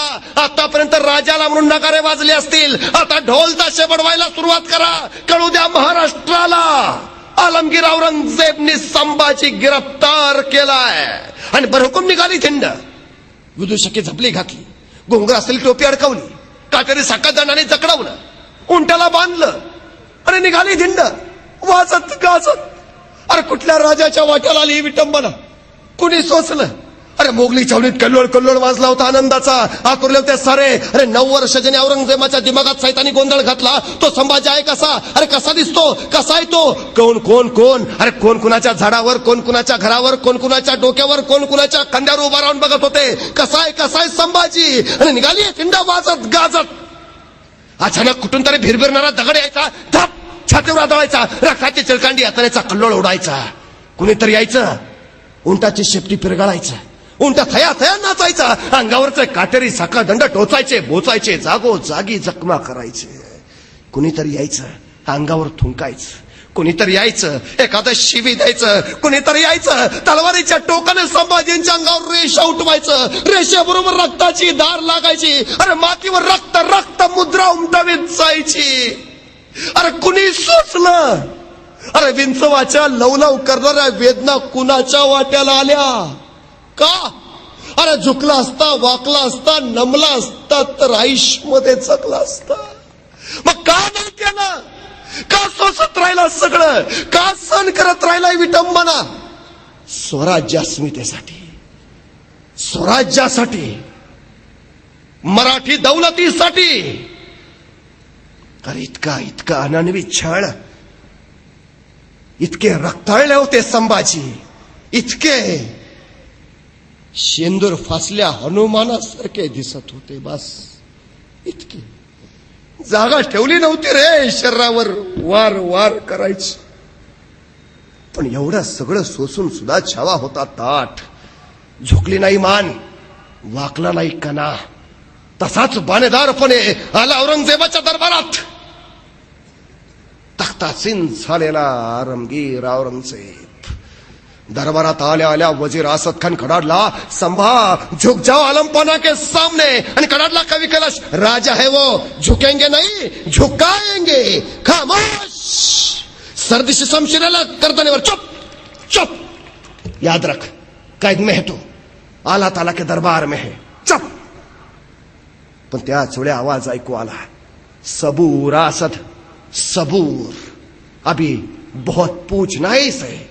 आणि आज ते कदम शहनशाह हिंदोस्ता आलमगीर गाझी औरंगजेब तख्तावरनं खाली उतरला.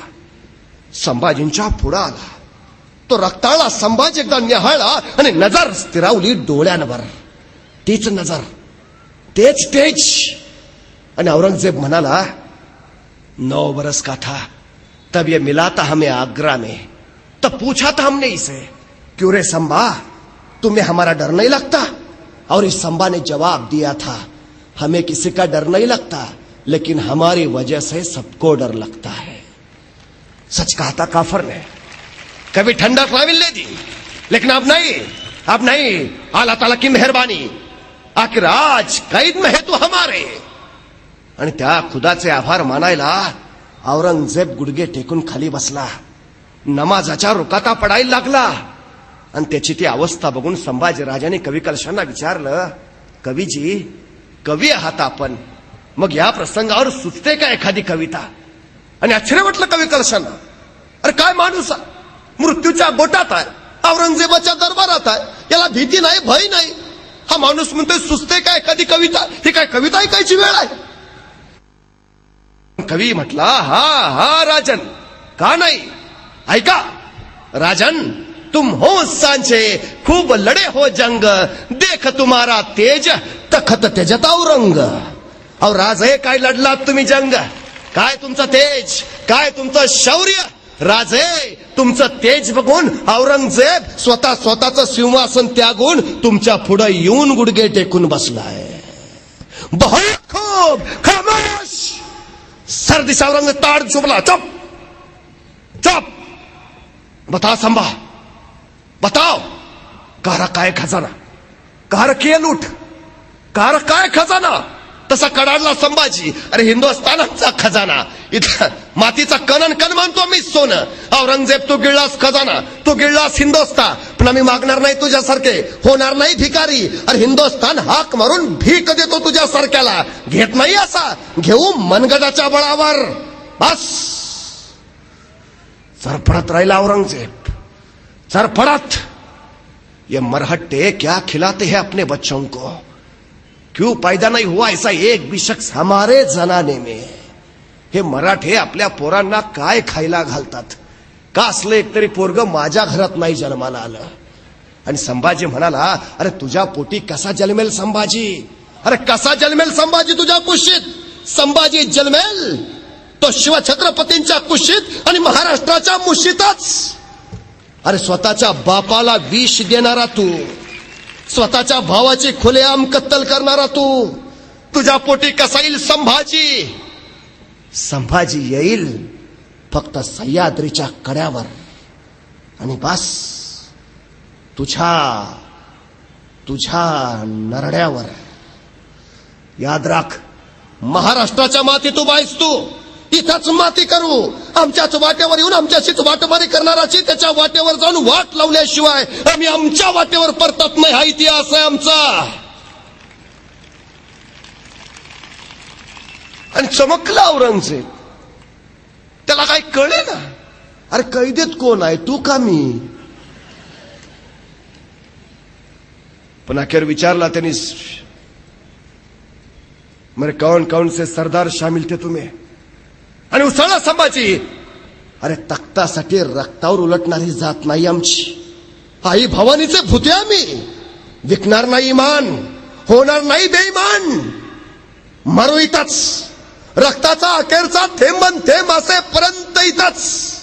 याद राख, सिंहाचे बछडे जगतात सिंहासारखे, आणि मरतात ही सिंहासारखेच. नको लागूस नादाला. आणि अखेर औरंगजेब संतापला. ले जाओ इसे हमारी नजरों के सामने से, निकाल दो इसकी आंखें जलाती है बहुत हमें, काट डालो इसकी जबान बोलती बहुत है, जाओ. आणि संभाजींना औरंगजेबाच्या दरबारातनं नेला गेला. इथंच आम्हाला आणखीन एक सांगितलं की औरंगजेब संभाजीराजांना म्हणाला, तू जर मुस्लिम व्हायला तयार असला तर आम्ही तुला माफ करतो. आणि संभाजीराजे त्याला म्हणाले, तू जर तुझी मुलगी मला देत असला तर मी मुस्लिम होतो.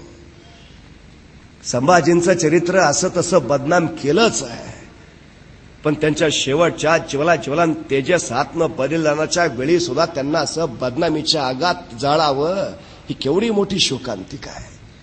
अरे का जाळावं या आगीत त्यांना? अरे घडलंच नाही असं, नाही झालं असं. दोनच सवाल विचारलेत औरंगजेबानं, दोनच. अरे लिहिलंय औरंगजेबाने, त्याच्या मृत्यूपत्रात लिहिलंय. पहिली चूक केली शहाजहाननी, त्यांनी शहाजीला जिवंत कर्नाटकात जाऊ दिलं. शहाजीच मारला असता तर शिवाजी उभाच राहिला नसता. दुसरी चूक मी केली, आग्र्याच्या भेटीतनं शिवाजीला जिंदा जाऊ दिलं. शिवाजी मारला असता तर संभाजी खडाच राहिला नसता. 2 चुका केल्यात, तिसरी चूक करणार नाही. आणि राहिला सवाल, तुझी मुलगी देत असला तर मुस्लिम होतो वगैरे वगैरे बाजार गप्पांचा काही अर्थ नाही आहेत. कारण औरंगजेबाला एकूण 5 मुली होत्या. पहिली मुलगी झेबुन्निसा, ती शहाजहान बरोबर आग्र्याला कैदेत होती. ती तिथंच मेली, ती महाराष्ट्रात कधी आलीच नाही. मधल्या 3 मुलींची औरंगजेबानं लग्न केलेली आणि 5वी झिनतुन्निसा ती औरंगजेबाबरोबर महाराष्ट्रात आलेली. संभाजीराजे ज्यावेळी पकडले गेले त्यावेळी संभाजीराजांचं वय होतं 32 वर्ष. 32. आणि या झिनतुन्निसाचं वय होतं 46 वर्ष. ज्यावेळी संभाजीराजे पकडले गेले त्यावेळी संभाजींचं वय 32 वर्ष आणि या झिनतुन्निसाचं वय आहे 46 वर्ष. कुठला 30शीतला पोरगा म्हणेल मी 50शीतल्या बाई बरोबर लग्न करतो? कुठला इतिहास ऐकतो? औरंगजेब संभाजींचा संघर्ष धर्मसंघर्ष नाही, तो सत्ता संघर्ष आहे. शिवरायांनी सगळ्या जाती धर्मांना समान न्याय दिलाय. संभाजीराजांनी तेच पथ्य पाळलंय अगदी. पण औरंगजेब सारखा जहरी सर्प त्यांनी ठेचलाय. अखेर वडबुद्रुक तुळापूरच्या वधस्तंभाला संभाजींना बांधलं गेलं. औरंगजेबानं सुचवलेल्या सजेचा अंमल चालू व्हायचा. आणि बघितलं संभाजीने आज्ञा डोळे काढायची. लालबुंद तापलेल्या तप्त सळ्या घेऊन येताना दिसल्या हपशी. दुरांच्या रेषा हवेत सोडतायत सळ्या त्या. अरे लालबुंद सळ्या, कळून चुकलं, डोळे जाणार आता. संभाजीने मिटले नेत्र आणि डोळ्या पुढे उभा राहिले राजा शिवछत्रपती. मासाहेब जिजाऊ, आई सईबाई, मावळे, स्वराज्य, गडकोट. अरे याच डोळ्याने घेतलं स्वराज्याचं दर्शन, याच डोळ्याने केलं इशारा आपल्या मावळ्यांना, याच डोळ्याने पाहिली स्वप्न स्वराज्य संवर्धनाची. अरे याच डोळ्याने घेतलं दर्शन आबासाहेबांचं, मासाहेबांचं, आऊसाहेबांचं. तेच डोळे आणि उघडले डोळे संभाजीने. डोळ्यापुढे दिसला लालबुंद तप्त सळा, आला समोर, घुसले आत. यातनांचा नुसता कल्लोळ उठला. सळा गेल्या आत आत आत, निघाला त्याच वेगानं बाहेर. डोळ्या नव्हत्या कुठंच, उरल्या होत्या नुसत्या खोपण्या, काळ्या कबिंद, उग्र तर्प बाहेर फेकणाऱ्या. अरे पायात काटा घुसला तर 8 दिवस पाय धरून बसतो आम्ही. डोळ्यात लालबुंद तप्त सळ्या गेल्या असतील, किती किती सोसलं असतील. अरे किती सहन केला असेल, किती. अरे कुणाच्या वाट्याला आलाय हा अन्याय? कोणी सोसला ह्या यातनांचा जहरी नंगा नाच का? अरे रंगेल असते तर झुकले नमले असते ना.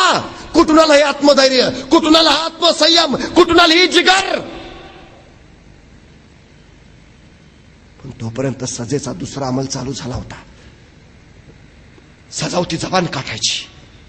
हबशे आले लाखलाखती नंगी तलवार घेऊन, पण संभाजींचं तोंड बंद, जीभ छाटणार कशी? मग हबशे पुढे आले, जबडा उघडायची कोशिश करू लागले, पण जबडा उघडे ना. मग दोघांनी कानावर दाबो जोर दिला, प्रचंड दाब दिला, प्रचंड दाब, पण उघडे ना जबडा. मग एकाने मस्तकावर प्रहार केला, पण जबडा उघडे ना. अरे उघडेल कसा? वाघाचा जबडा आहे. वाघाच्या जबड्यात घालून हात मोजती दात ही आमच्या अवकात सांगणारा संभाजी आहे.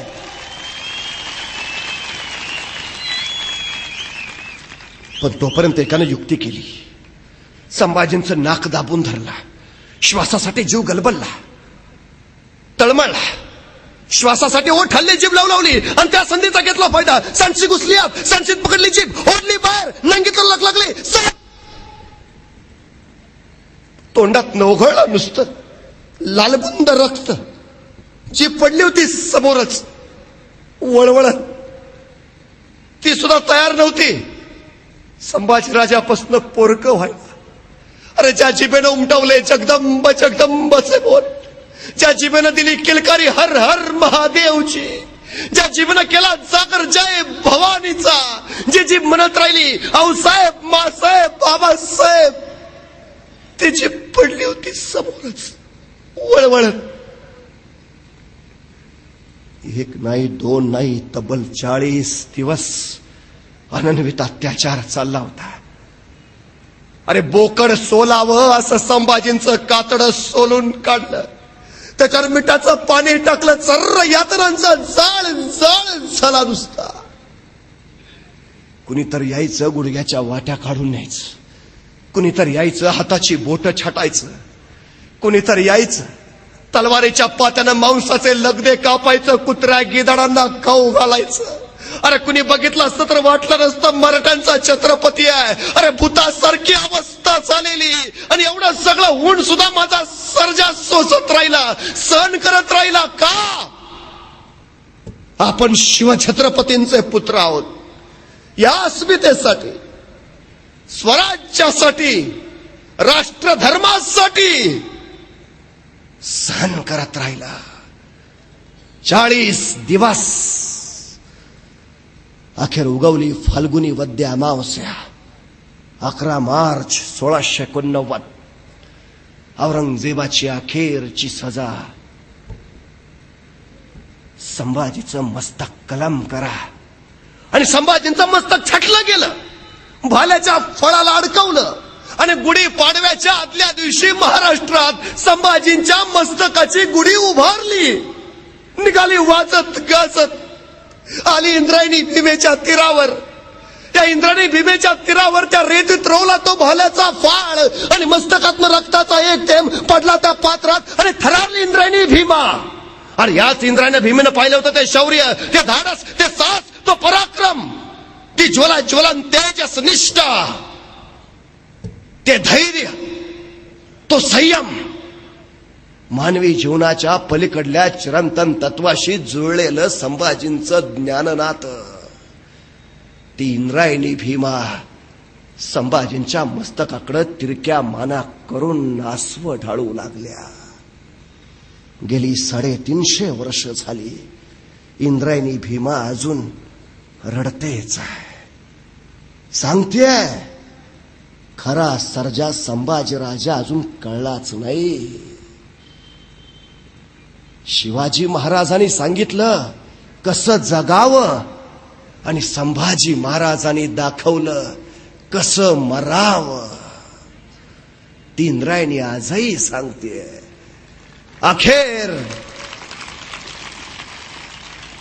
अखेर तू औरंगजेब म्हणत राहिला, सचमुच छावा है छावा शेर का, हमने आंखें निकाल दी उसकी, लेकिन उसकी आंखें झुकी नहीं हमारे सामने। हमने जबान काट दी उसकी, लेकिन उस जबान से उसने मांगे नहीं रहम के 2 लफ्ज। हमने हाथ तोड़ दिए उसके, लेकिन नहीं फैलाए उसने अपने हाथ हमारे सामने। हमने पांव काट दिए उसके, लेकिन नहीं टेके उसने अपने घुटने हमारे सामने। हमने गर्दन काट दी उसकी, लेकिन उसकी गर्दन नहीं झुकी हमारे सामने। सचमुच छावा है छावा शेर का। या अल्लाह, होंगे कामयाब कभी या ऐसे ही लौटना पडेगा खाली हात दिल्ली। पण दिल्लीला परत जायचं भाग्य औरंगजेबाच्या वाट्याला आलंच नाही।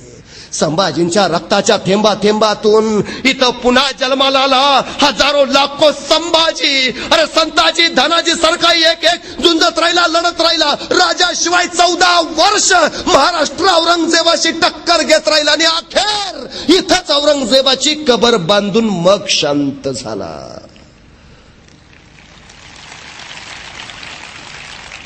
ही प्रेरणा होती संभाजींच्या बलिदानाची।